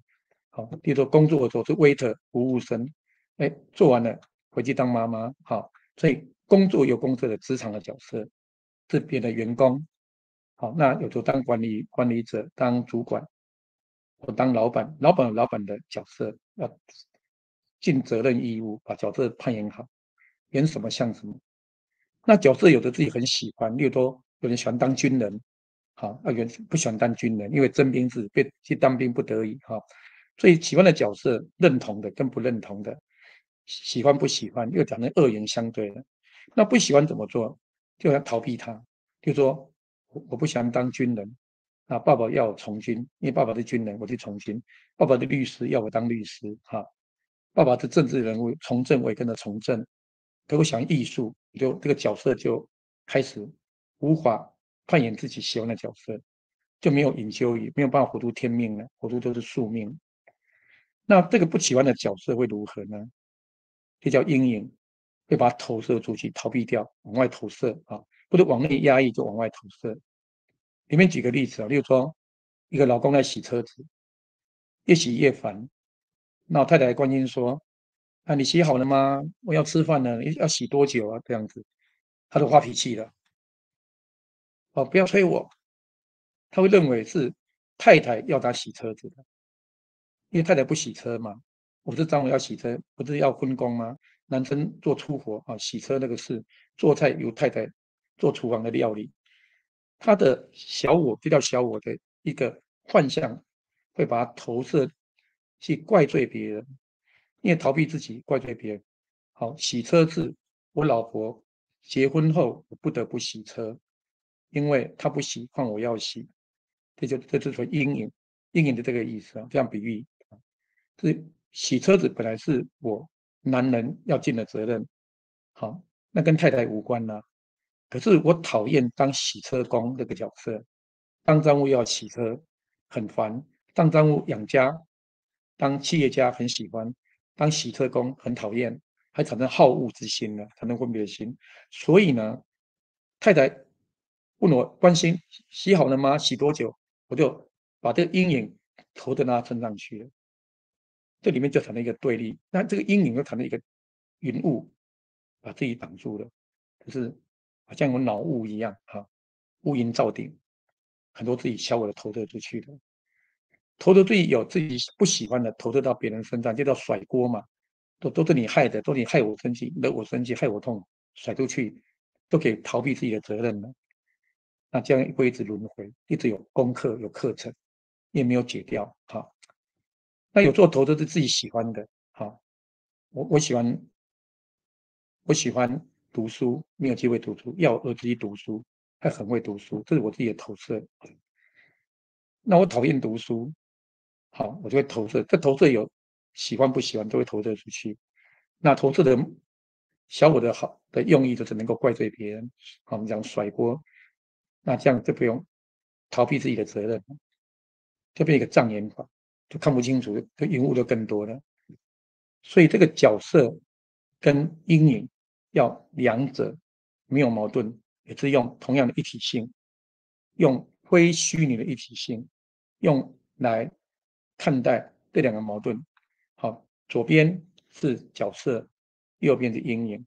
我用立体来超越了平面，3D 超越2D，解脱了3D 包容2D，又包容了，对他们有爱，爱就是包容他，但是不会去陷入里面的。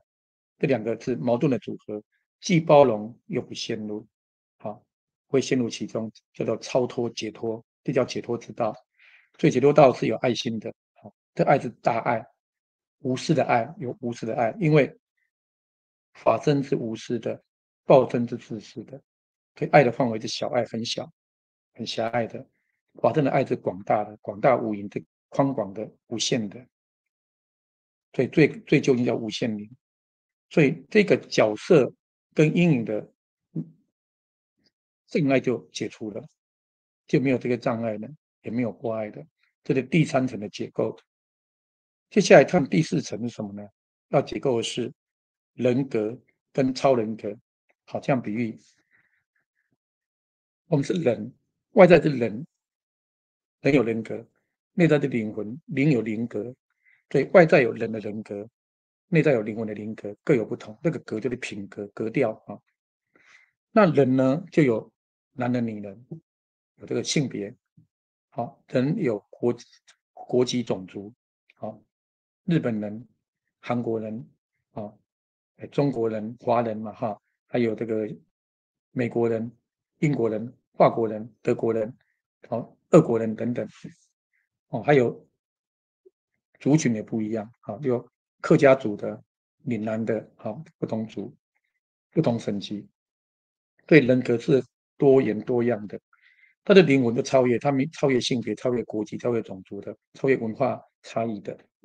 那我们讲人，我们讲人要把我们在地球人要把人的这个顾及到，把人做好，把人做好就是儒家嘛，哈，伦理道德、人本主义、人道主义，这个人啊，做一个好人，一个君子哈，一个善良的人，善人好人，不要当烂人，不要当坏人、恶人哈，不要当渣人，好，当一个有用的好人，好，当达人啊，有专家达人，当好人。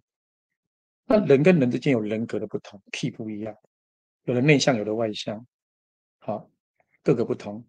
那这里面可能会有相生相克，又是朋友，又是敌人，又是中性啊，五官不痛不痒的关系。但的人格之间就有各式各样很复杂的，就容易产生有矛盾挂碍。那怎么样可以超越人格，叫做超人格？超人格就是水，这样比喻哈，每条鱼都有鱼的人格，鱼格了哈，鱼。那个水呢，叫做超人格。超人格还是那个法身，超人格来包容人格，就是伟大的慈悲。超人格来超脱不同人格的受限，这叫做更伟大的智慧，又解脱了。解脱是智慧让人解脱，慈悲让人解脱。慈悲无挂碍，好，有爱无碍，有大爱就没有障碍。大爱是无碍的，没有障碍。我们今天标题有写说有爱，无碍，障碍的爱没有障碍，大爱无慈悲无障碍，慈悲没有敌人，无敌嘛，无敌无碍，没有敌人啊。因为无爱没有障碍而有大爱，那个大爱来自于法身，好，法界非虚拟的一体性本来面目，一个真实的自己。因为没有这个恐惧，就会有这个勇气就会出来，自然就会勇敢勇气的。好，无畏惧啊，无畏而大勇，因为没有执着无着，就有大智就产生了。好，就没有乌云就会有太阳就显露的，就没有遮蔽的这个意思，就彰显了，彰显太阳本来就有太阳，本来有的发挥出来，就叫做显化彰显的。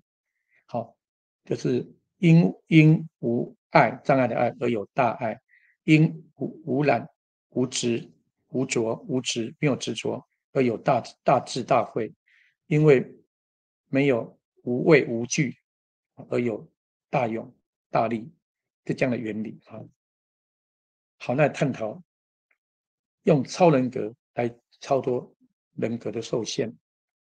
那人死了没有人格，有灵格哦，都没有肉体，就不是人了嘛，就变一个灵魂。好，兽的灵魂，但灵有灵的格，好，就有灵魂七阶，那个阶段性不同的品格。那这个灵的不同的灵有不同的灵格，这是属于2D 啊，把它当2D 看。那3D 是超灵格，超越那个灵，超越灵魂的那个更大的合一哈，这是更高维度是我们的非虚拟的真实，这个法身、法界、法性是超越灵魂的。所以但佛陀这个系统不讲灵魂嘛，因为灵派又去执着有一个东西的哈，无自性、无我嘛，无自性，好，用超灵魂来超越灵魂，叫超人格哈，来无碍以人格。超灵魂让各个灵魂之间无碍，用超越的内外啊，超越内外的界限呢，解脱了心灵跟身体的这个界限呢，解脱了角色跟阴影的跟投影的界限呢啊，角色跟投影超脱了本人格跟别的人格的界限，叫超人格。好，法身的超人格的，超越了本灵魂跟外灵的界限的5个全部超脱了，解构了。接下来超越时间感。好，这等下再谈，这后面3个，先讲这5个。以刚刚的例子做一个整合，做一个结论。一个修行人打坐进入涅槃空隙非常舒服，对生死厌倦了，倦怠，不要在生死轮回中。那这里面如果用一体性来超脱，内外就超脱，就不再有界限、有隔阂、无碍了，内外无碍。好，因为圣王同体，圣雅俗共赏，好，圣皇平等，哈，圣皇平等。好，来看一下这个解要在这边，这是我们的心法口诀，哈，再看一次，在这边，哈，看一下，因为有云雾的心，有小我的云雾，小我的云雾是什么呢？是右边的哈，小我二元性，二元嘛，二元多元是众圣轻凡，赏雅避暑的心有云雾起来了，会跟云雾招感共振，所以跟外灵就容易来趁虚而入，啊，趁机要我们的车子，要我们的衣服，啊，要我们的房子，那我们要跟他沟通，好，来来跟他做一个度化他嘛，借机会来感化他哈，用真理真爱来劝导他哈，不要执着哈，执着我的肉体，执着我的衣服，执着我的房子，我的车子，我的电脑，我要不要拿我电脑拿去用啊？这样子，所以呢，无爱不是把自己都当作起，不是盲目的这个牺牲哦，而是很清楚的一体，但是我依然顺着我的主体啊，做自己的主人啊，不盲目牺牲哈。看左边显化怎么解要是圣环平等，叫圣环同居图嘛，好在一起，圣环平等，雅俗共赏。一个班有好学生，成绩好，也有一般的，也有这个成绩差的学生，要就是有教无类，好，有爱无类。孔子教育家的有爱无类，有教无类，好，因材施教，各个不同。这是智慧，有教无类的慈悲，因材施教的智慧。好，雅俗共赏，欣赏每一个生命它的不同的地方，有它的殊胜哈，有它的特质。文雅也好，很美，俗有俗的另外一种通俗的美，叫通俗文学。啊，白话文的白话文的美，文言文有文言文的美，哈，白话文言都美。所以完美之美，会不完美也是一种美。好，朦胧也美，清晰也美，朦胧也美，完整也美，缺陷有缺陷美，这叫做大圆满，这就是大圆满心。这最左边叫大圆满心境啊，大圆满心境就是用法身、法法界的角度来看，报身报界就得解脱。好，这要传播是这样的真理哈。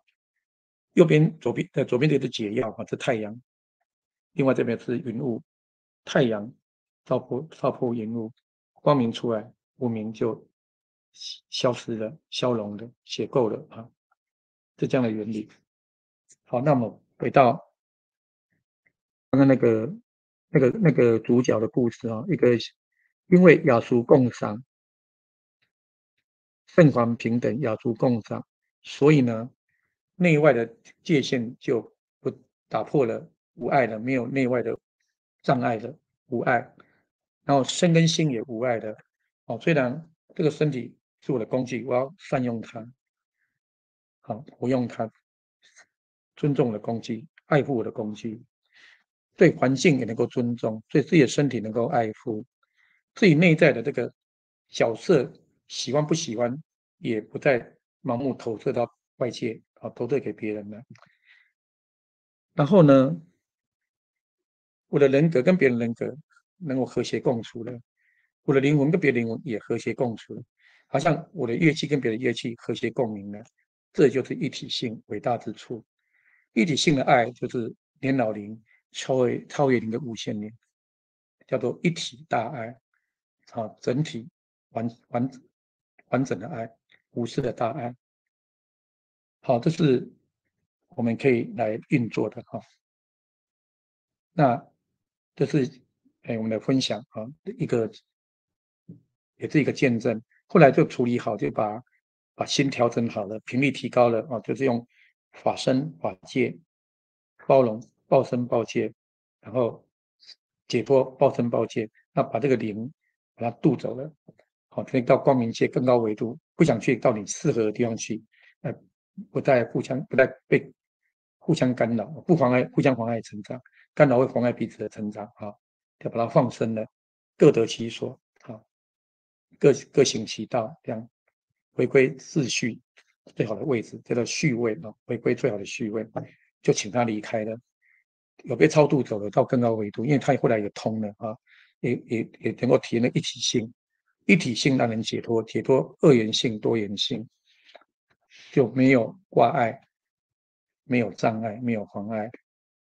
好，今天主要是修无碍，无碍的心。好，这是前面5个部分哈。好，那我们来练习吧。我们要把这个真理真理是发现跟实现，我们来体验这一切啊。好，那我们闭起眼睛，进入静心禅定，开始修炼哈，来共修，进入学科，进入术科，把真理内在体验、外在生活中去经验它，把这个知见、正知正见加以正向的体验、正向的经验。好，那我们一起来共修，闭起眼睛进入内在来祷告。我们都是光明的圣子，用谦卑、虔诚、感恩的真心。现在法身、报身要互相融合啊。我们有报身，我们是人嘛，有人的这个业报身就是肉体，是肉身是我们的报身。还有一个无形看不到那个法身是真实的身份。我们有演戏的身份，有真实的身份，两个是同时存在，是并存的，而且一起并没有矛盾的，而是合作的，分工合作的。那我们来经验法身在报身里，报身在法身里，法身在报身里，好，做这样的经验。那我们连接本源，本源就是我们的本来的世界啊，真实的世界。那我们来进入内在啊，和谐共振。好，现在进入静心禅定，进入阿瓦坡，哦，进入悉达坡，哦，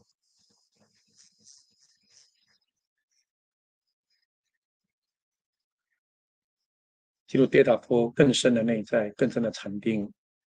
嗯，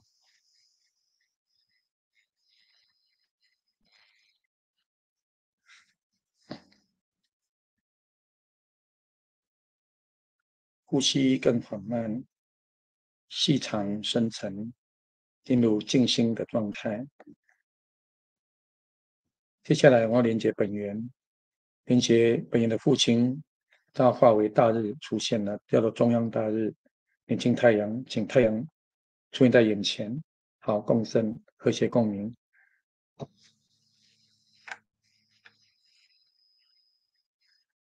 米我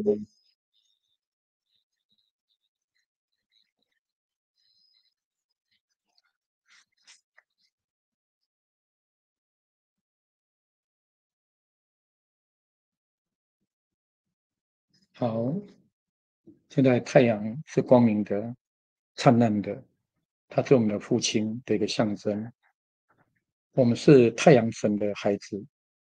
如果爸爸是大日如来，我们就是小日如来、小太阳。现在我们进入光里面，被光围绕，被光拥抱，如同鱼回到水里的感觉。这时候体验人在光中，接下来光在人中，光明也进入我们的身体里，如同鱼在水里，水在鱼里，这样真理的一个体验，如同人在空气里，空气也在人体里。所以呢，我们的报身在法身的光里面呢，这个法身就是太阳，太阳是一个象征。我们回到法界，叫做光明界，亲近光明界，去体验，好来体验哈，圣子在圣父里面，神圣的父母里面，神父母的爱在我们圣子里面，那光明充满全身，化为光体，用嗡阿吽充满。哦，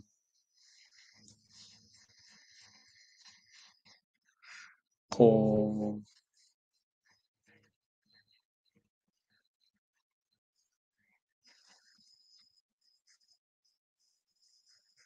好，现在我们进入法界了，叫做入法界，气入啊，它一直都在，不用追求，不用捏造，不用幻想，不用观想，那本来就在。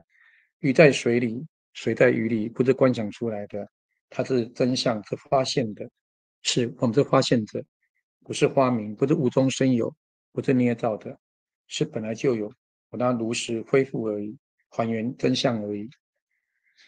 好，这感觉呢，我们在父母的光跟爱里面，同时我们也回到自己的高我里面呢。本源有圣父、圣母跟圣子，圣子就是我们自己，我们自己是神圣的孩子，所以我们进入我们的高我真实真我里面，高我里面，对小我回归高我，高我包容小我，是这种感觉。在这一种一体当中，互相交融，体验这一种交融在一起那种没有负担、无忧无虑、没有烦恼、没有挂碍的感觉。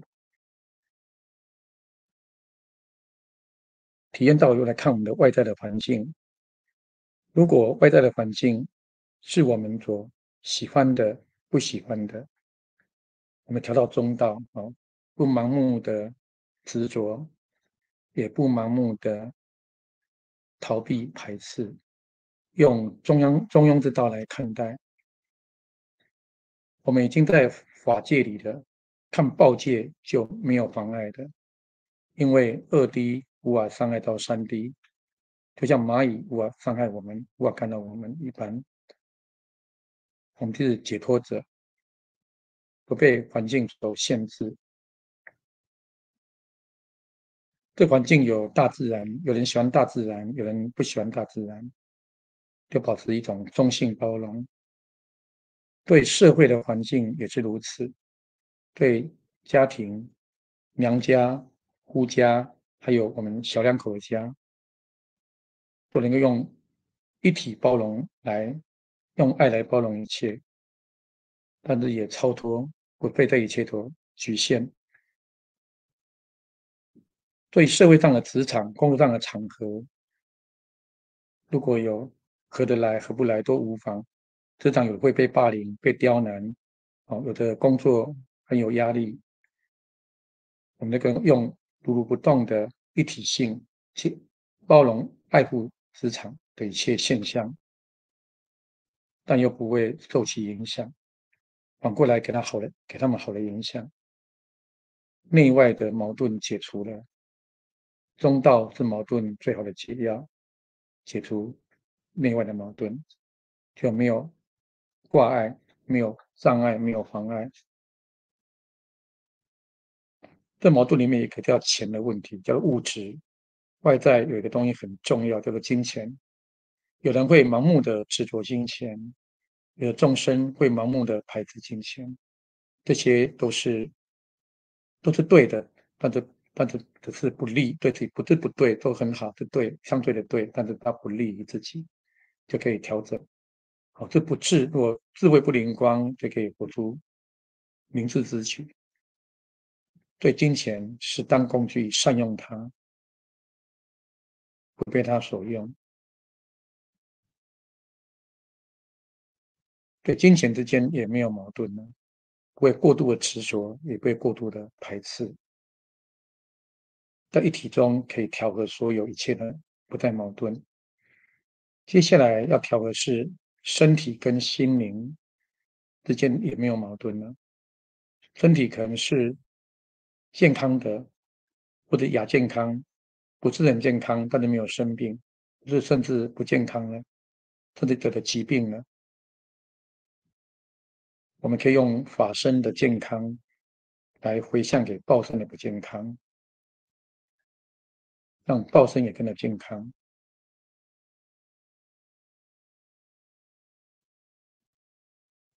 对身体呢，也在神正秩序中运作。神正秩序，所以也是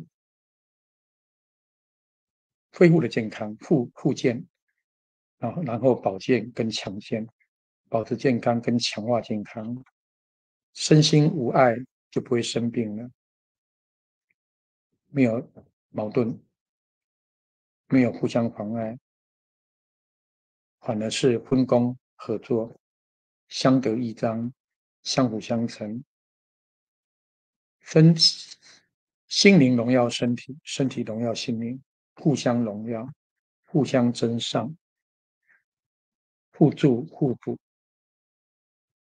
相助相挺，身心不二，身心一如，无碍，没有挂碍，没有障碍的。接下来自己的人格也重整，把角色跟阴影收掉，不再有阴影，按你自己的角色当中，不会执着角色，也不会排斥这个角色。平本源调整门到中庸之道，中道平衡，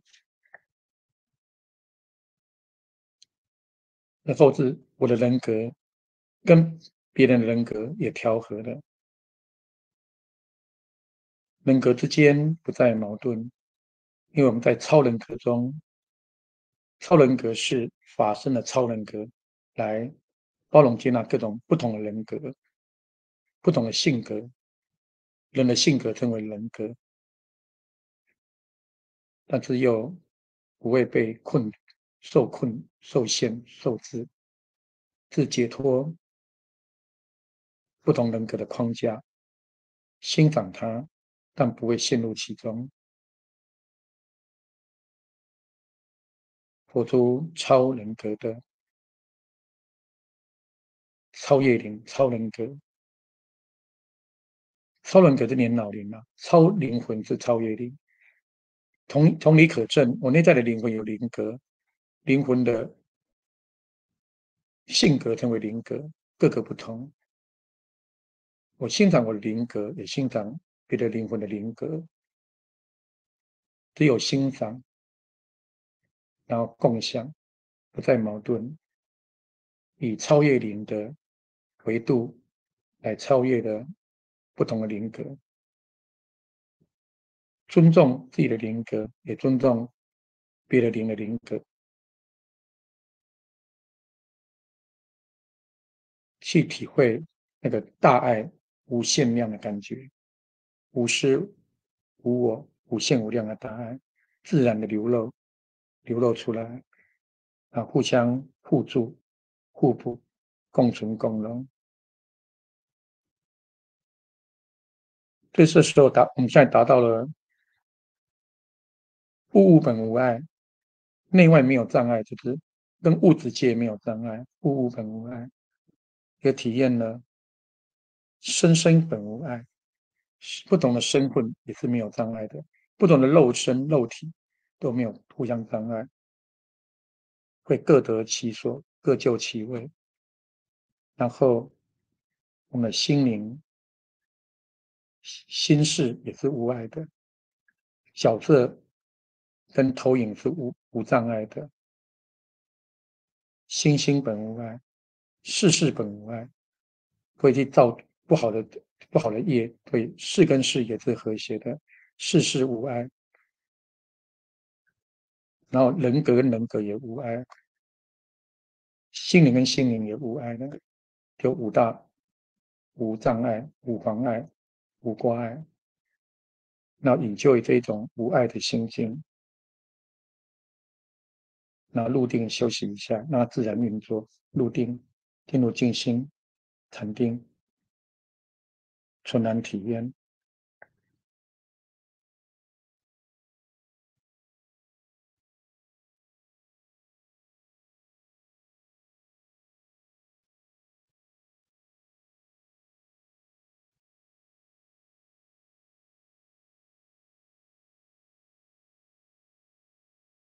那如果睡着也无妨，我一样会有口的作用的，因为它一直都在，它不会消，不会遗失的，没有损失，没有遗失，因为法身一直是永恒存在的，生命是不死的，灵魂是不灭的，它的灵性不灭，神性不灭。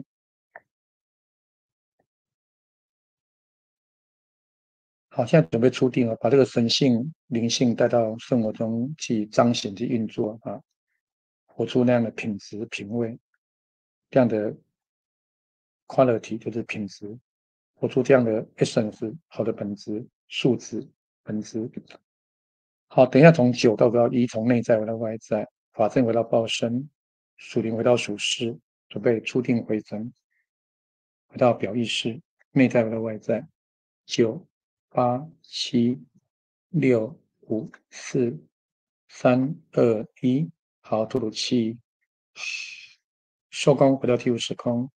吸口气，慢慢张开眼睛，回到外在的物质世界，回到报身报界。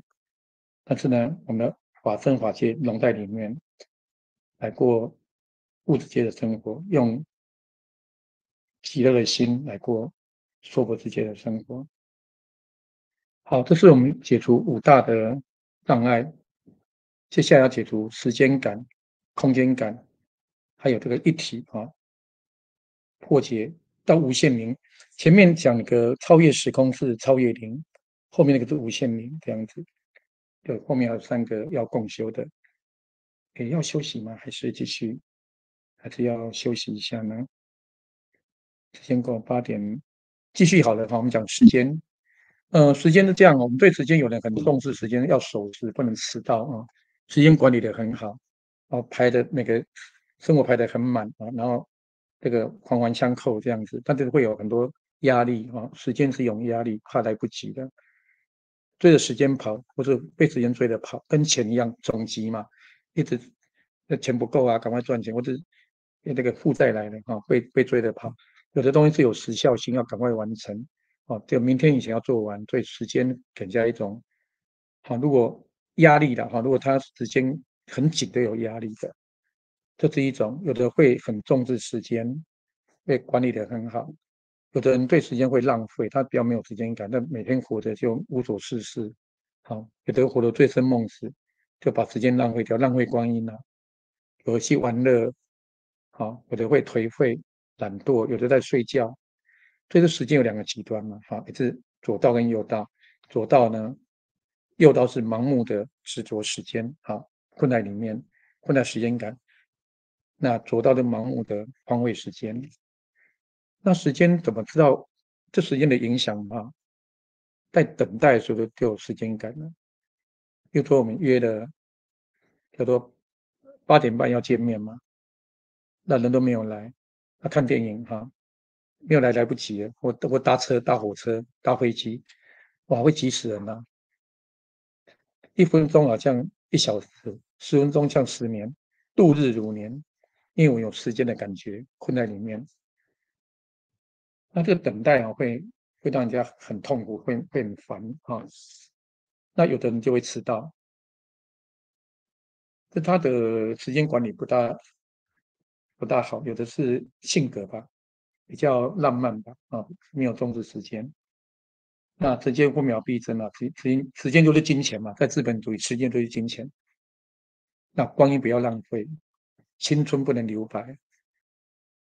那时间里面就有过去、现在跟未来这三个。举个例子哈，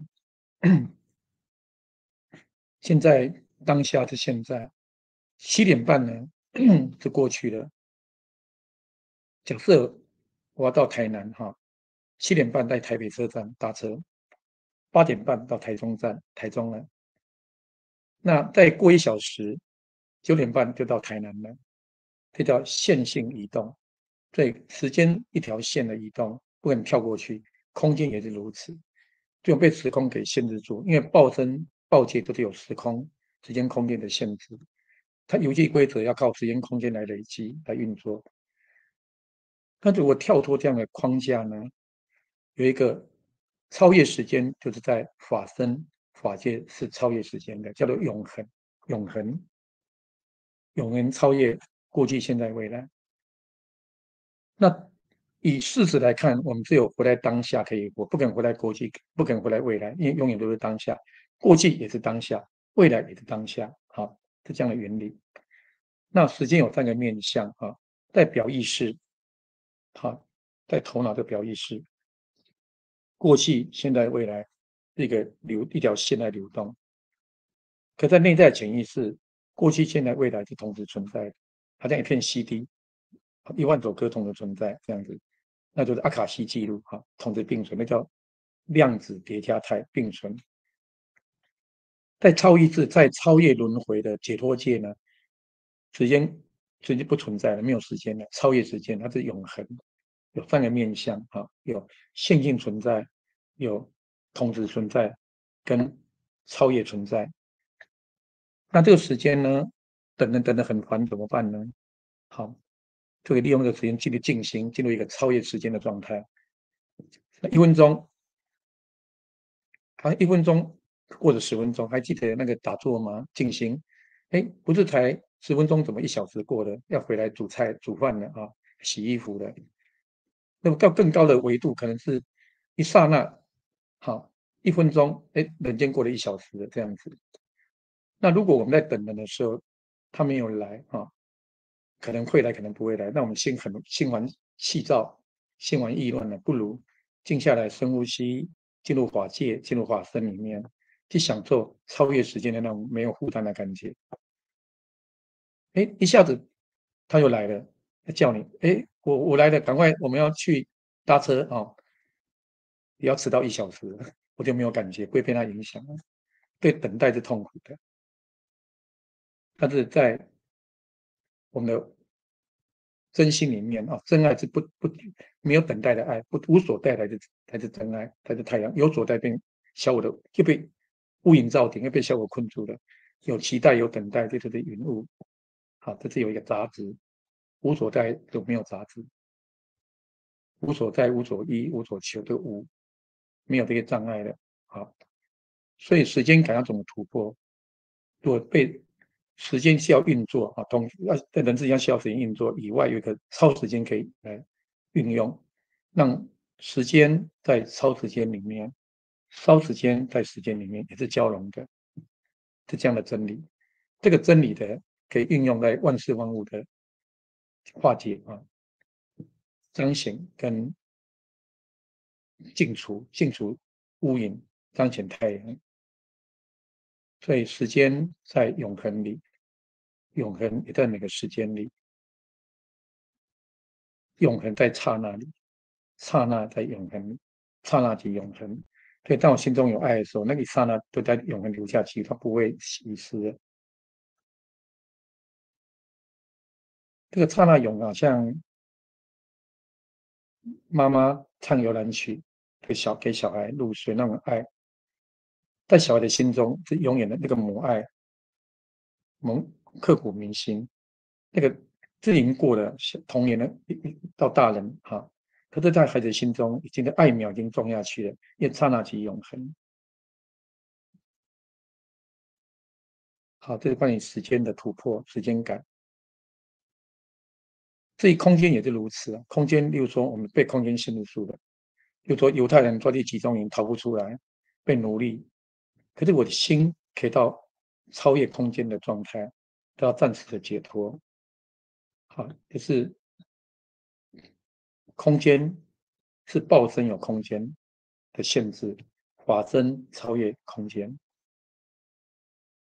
那超越时间、超越空间更高维度，在一体性里面，超越人世法暴增的空间时间，就解脱了，好解脱。但是又包容它，包容并没有分裂，是包容的，因为包容可以来解决问题运作，因为超脱解脱不受限制，因为不受限，出自心才又入世，好达到我在这个世界又不在这个世界，好这样的一个灵性的悖论啊，这个是中道平衡的，叫灵，看起来是矛盾，其实并不矛盾。好，我的心在这里，在该做，同时我的心也超脱这里，超世间跟世间法、超世间法两个并存，一个是世间的真谛，一个是超越世间的真谛。世间的真谛就是报身报界，超世间法身法界并存。啊，超越空间。如果这空间让我们不舒服，我们可以进入一个超空间的状态去休息，再回到空间来运作，来尽责任义务来做该做的一切啊，完成。这就是超越空间的部分。接下来要讲超越的个体的，每个生命都有它的个体觉。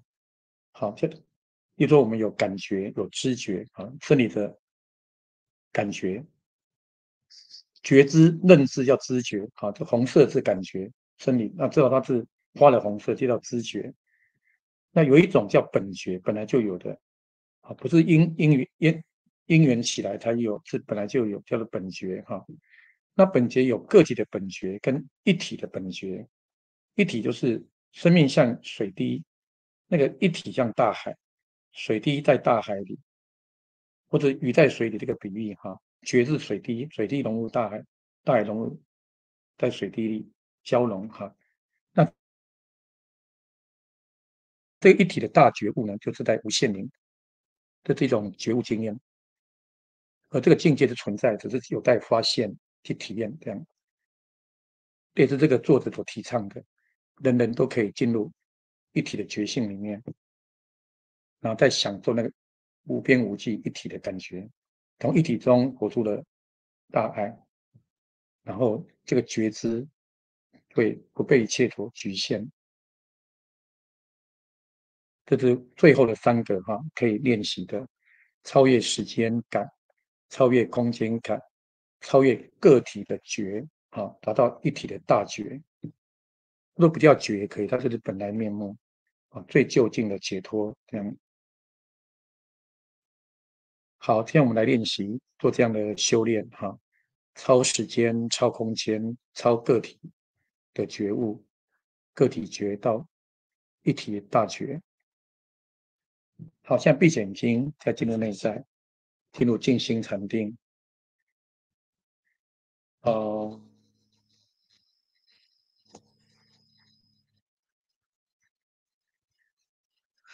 嗯，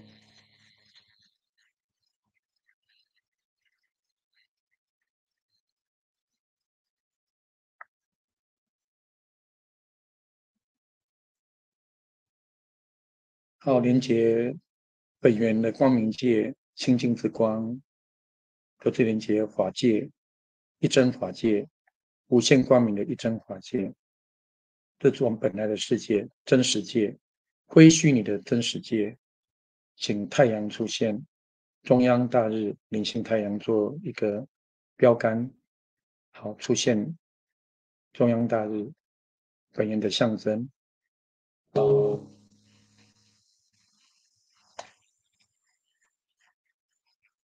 哦，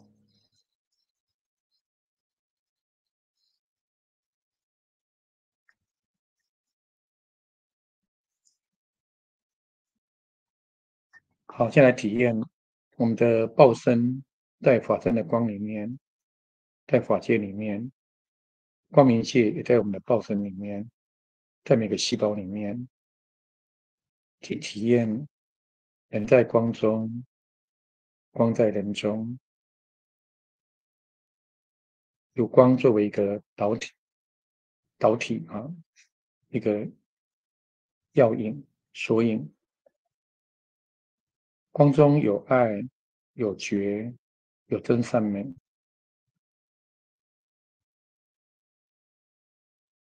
好，接下来我经历超越时间，在人世间有过去、现在、未来，有前世、有今生、有来世，这都是事实。而我们要体验超越事实，就是真实界，是超越时间，超越时间感，感到永恒，从当下契入永恒，然后安住其中，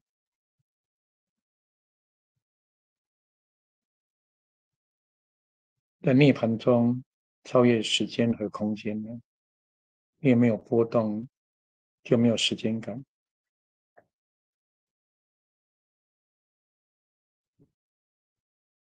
就不被时间给局限，不被控制，同时也体验超越空间。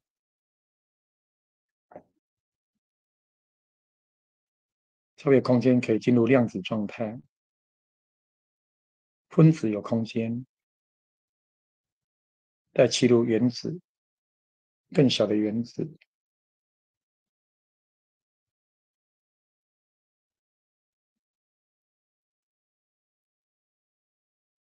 也融入原子核子里面，与核子同频共振，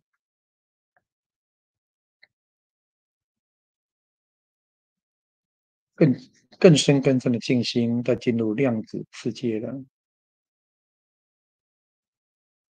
心更细腻，在量子世界即微观的宇宙，就到无限的扩展，进入超越空间的心境，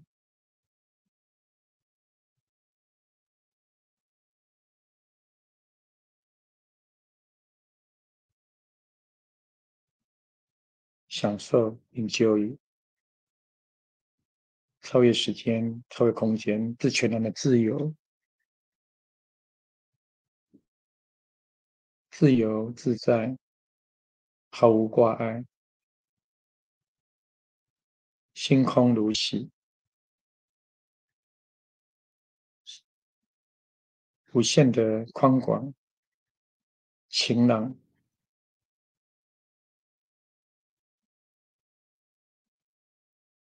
接下来要超越个体觉，每个生命都是一个佛，自信佛，佛就是觉者、觉悟者。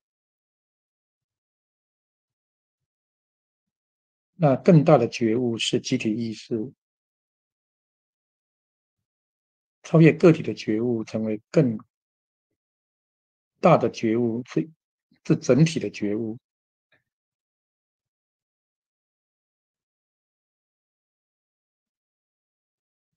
感觉一即一切，一切即一，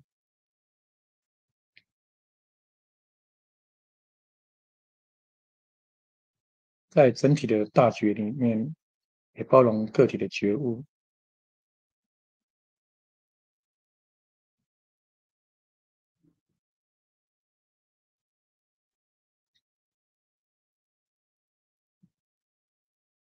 好，成为觉悟者，用觉悟者的心来过人之间的生活，用觉悟者的身口意来过生活，就可以处理所有的问题，都可以化解，可以解决难题，会有智慧产生洞见、灵感，化解矛盾。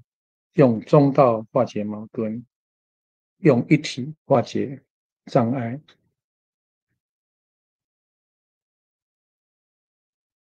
一体无碍，解脱自在。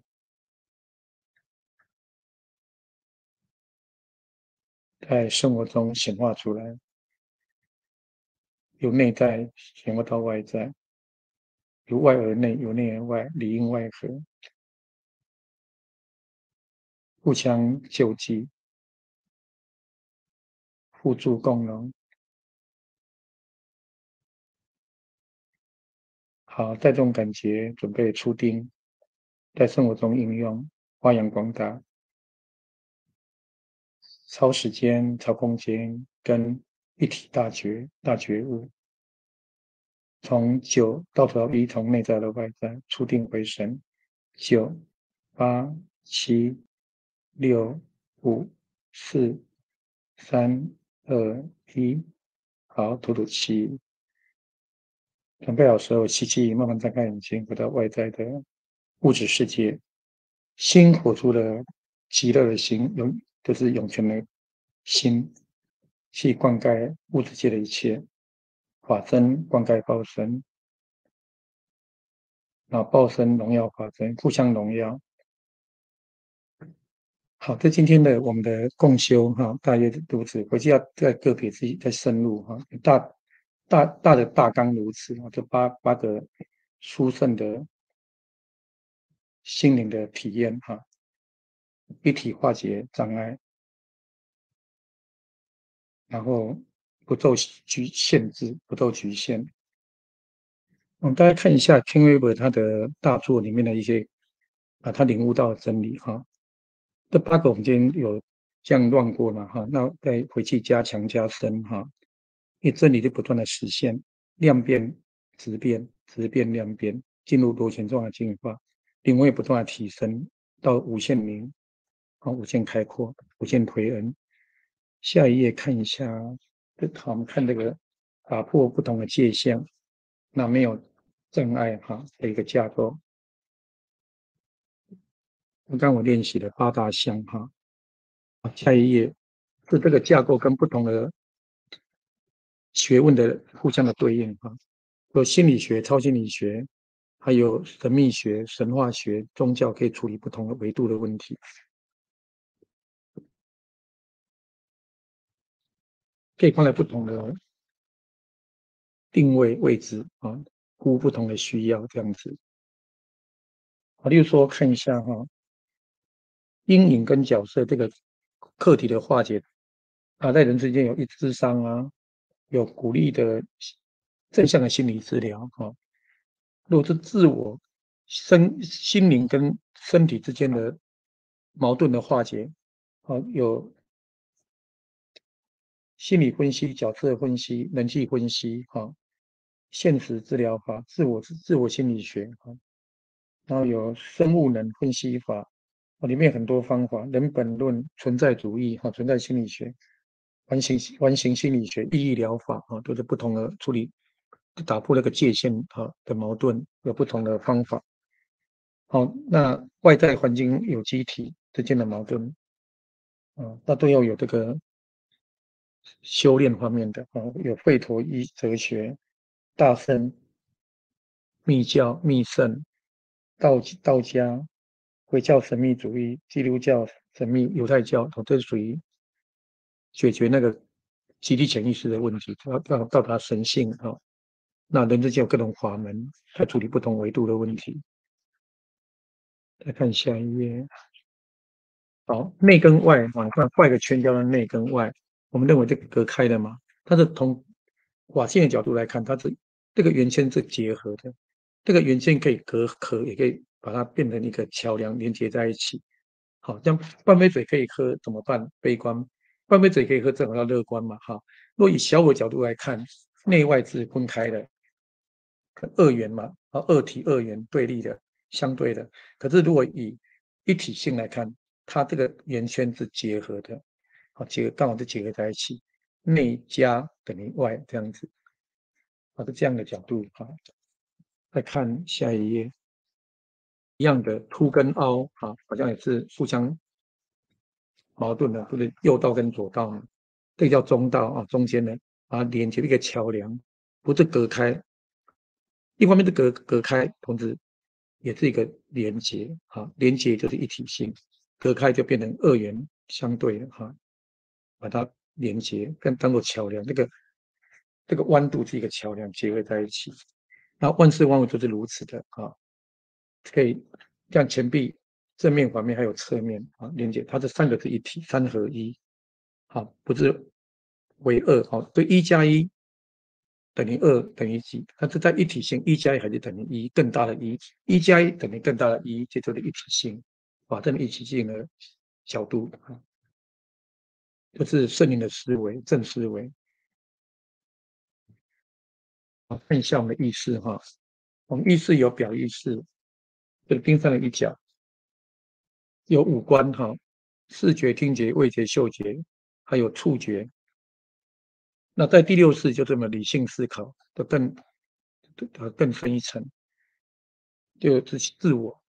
到第七层叫莫纳斯，就是一个潜意识里面的那个存在感啊，个体存在感、自我感，自我感的根源是存在感。那到第八次叫进入超个人、超个体的，进入集体潜意识的，到阿赖耶识第八次。那到最后是本心嘛，哈，本心就是那个法身、法心、法性哈，佛心，它是超越一体啊。对这个一体性跟个体之间有个超个人、超个体存在，它在过渡期、过渡阶段这样子。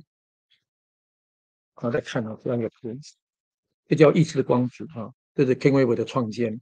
我们意识有层次，像彩虹、红橙黄绿蓝靛紫这样子，它是一体的，一道彩虹，一道迷或红，它有7个维度光谱啊。那最外层呢是外界嘛，环境，再进来就是我们的五官，身体的五官哈，然后再就是阴影投射的阴影，然后再就是自我的角色哦，还有生物社会化的那个部分。接下来更深的是存在层，存在个体的存在，就第七世啊。那在下面呢，更大的是超个人、超个体，最后是永恒、无限、本心，然后再扩大无限。这个心是本心的意思，是上面的叫做法法身法界，下面是对不起，上面是报身跟报界，好，这是虚拟的，上面是虚拟界，虚拟的真实，下面是非虚拟的真实，是法身跟法界，法性真实性，法身法界真实的身份，法界真实的世界，所以它是无限的，有一个原点哈，穿过像漏斗一样哈，上面的这是虚拟的真实的世界，叫做相对宇宙，下面是非虚拟的真实，叫做超越相对的宇宙。这两个同时存在，就叫并行啊，平行宇宙同时存在，这样子有两个面向哈，一个是虚拟的，上面是虚拟的，下面是非虚拟的。哦，这个架构就很完整，一个模型可以做参考，也是一个比喻的一个象征啊，实际上是体验啊。好，再看到下一页哈，内外界限没有隔阂，就是物质界无本无碍的，身跟心没有妨碍，一如不二，好叫不二还不二，身跟身也无碍的，因为角色不带投这个阴影去甩锅，就不会事跟事就无碍，不会创造不好的事情就不会发生的哈。然后人人格跟人格之间，因为超人格让人格之间也无碍的，好，超越灵魂灵格，对心灵跟心灵也无碍的，超越时间，对过去、现在、未来也无碍的，超越空间，所以台北、台中、台南的一体超越空间也没有障碍的，也无碍的。最后是无限灵，好，每个自信佛，好每个个体的灵性，在一个大觉里面也互相没有无碍的，就合一的、整合的合一。好，这边就圆满了。看看下一页，就是那个今天的案例了哈。因为众愤轻烦，赏雅避俗，被招感到有一个灵要来不友善的灵要来占用他的肉体，因为自己提升了圣王平等，雅俗共赏，提升频率的那个灵也无法干扰了，也请他离开了。但不被干扰，而是去帮助他离开幻象，脱离虚拟界的幻象，到非虚拟的世界，把它超度成功了。好，这我们做的这个案例哈，很好的案例，这叫实证，先修实证的案例。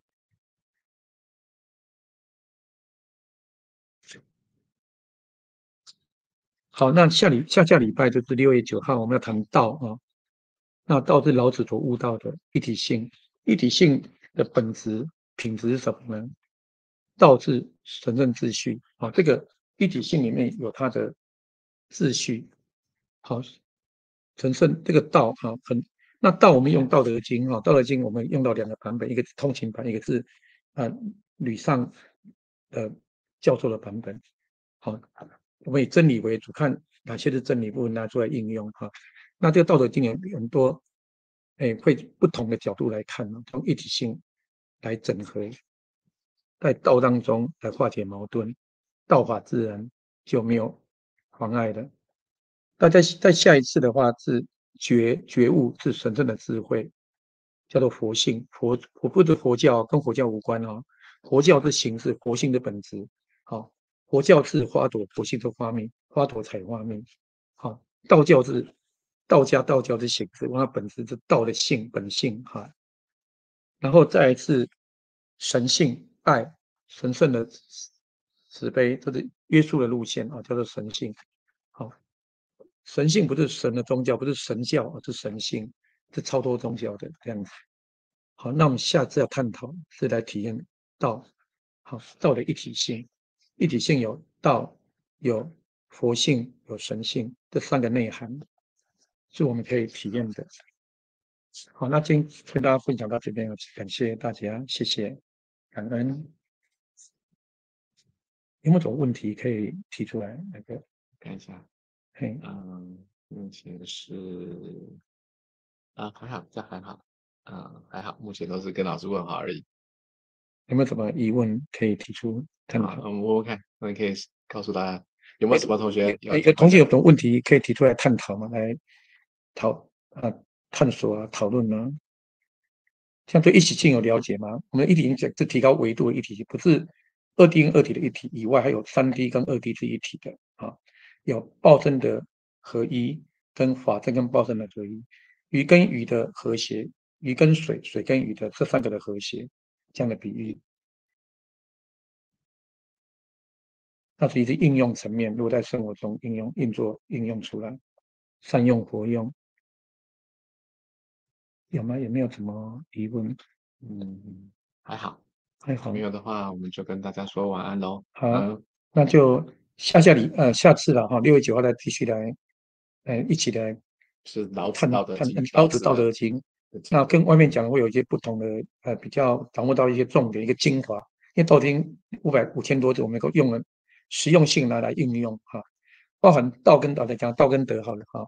道跟德的不同在哪里呢？到底先讲道在德，它是更早的出土的那个竹简或者那个绢那个布的书哈，发现是先德在先，道在后。为什么？因为德是人啊，人的我们讲凡人哈，到圣人超凡入圣嘛。那凡人要把凡人做好人，就是要德性，品德好，好这个品德对德是基础嘛，哈。那德在这道是圣人的圣人，德是好人嘛，道是圣人，由好人到圣人的过程，哈，这是一个开发中的过程。那在儒家哈，我们讲到这个，我们来谈一下儒家思想，孔子的儒家。因为儒家这个孔子有跟老子交流过，因为老子在图书馆，好，在那个做那个图书馆的管理者。那孔子请教他关于礼的问题，因为里面很多文献嘛，那礼已经失礼了，失礼就是说那个时代是乱世，春秋战国一直打仗啊哈，那么春秋五霸、战国七雄哦，乱成一团了。所以这时候圣人来出世，就是要来乱世出圣人，好，就是需要圣人来回归这个道跟德哈。那所以在中国就有孔子，在印度哈就有释迦牟尼佛，这个悉达多太子，同个时段呢到这个印度哈，就现在尼泊尔出生，这个古印度叫天竺哈，也是战国时代也是很混乱战乱，啊，然后有一位到希腊城邦啊，这个战国很混乱，就是苏格拉底，所以苏格拉底啊要西方孔子，苏格拉底跟释迦牟尼佛跟孔子、老子他们一起来地球传播这个真理哈，这样来传道这样子。好，对的，乱世中出了圣人，他称为就是圣人嘛，圣者。那这个孔子有问老子关于礼的问题，礼貌啊，怎么礼才会做到怕失礼啊？那老子有回答很精彩的回答，下次再探讨老子怎么回答孔子。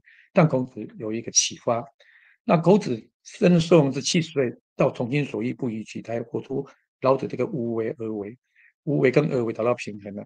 我们以为老子讲的是比较偏无为哈，比较被动，比较消极，其实不然，他是他是中道的，老子是积极的，他是被动的积极，他并不是被动的有消极，不是无为不为，无为却有大有可为哈，为无为，无为而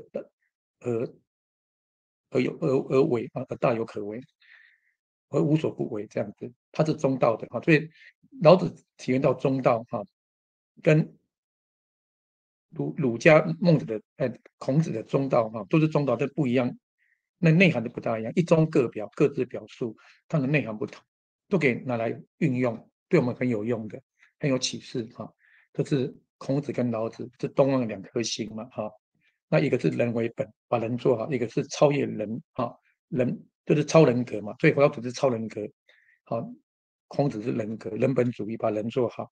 那老子人以外，好，还有超人格的部分，叫做道法自然哈，人法地，地法天，天法道，道法自然。这 SOP 是这样哈，人要效仿这个地球物质的游戏规则啊，这个地呢要效仿天，好，天又更大嘛，外太空、天空那个天气啊、天文，那天法道，好，道法自然，自然就不知大自然了，是本来面目的意思，还是那个法身的意思，但是用的词不同哈，要以本来最原来的状态。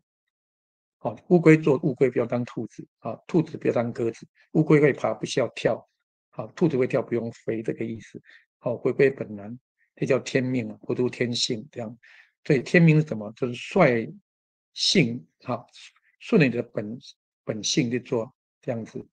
好，天命是为性，率性是为道，率那个性去做，就走在对的路上啊。道就是大道，道有很不同的含义，它代表一个本体。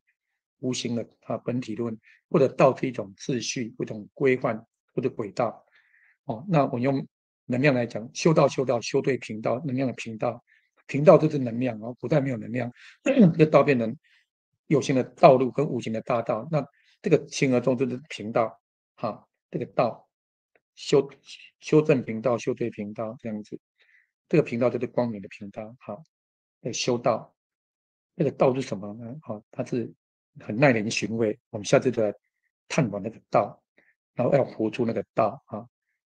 苦集灭道也是道，道是对的道路，光明大道。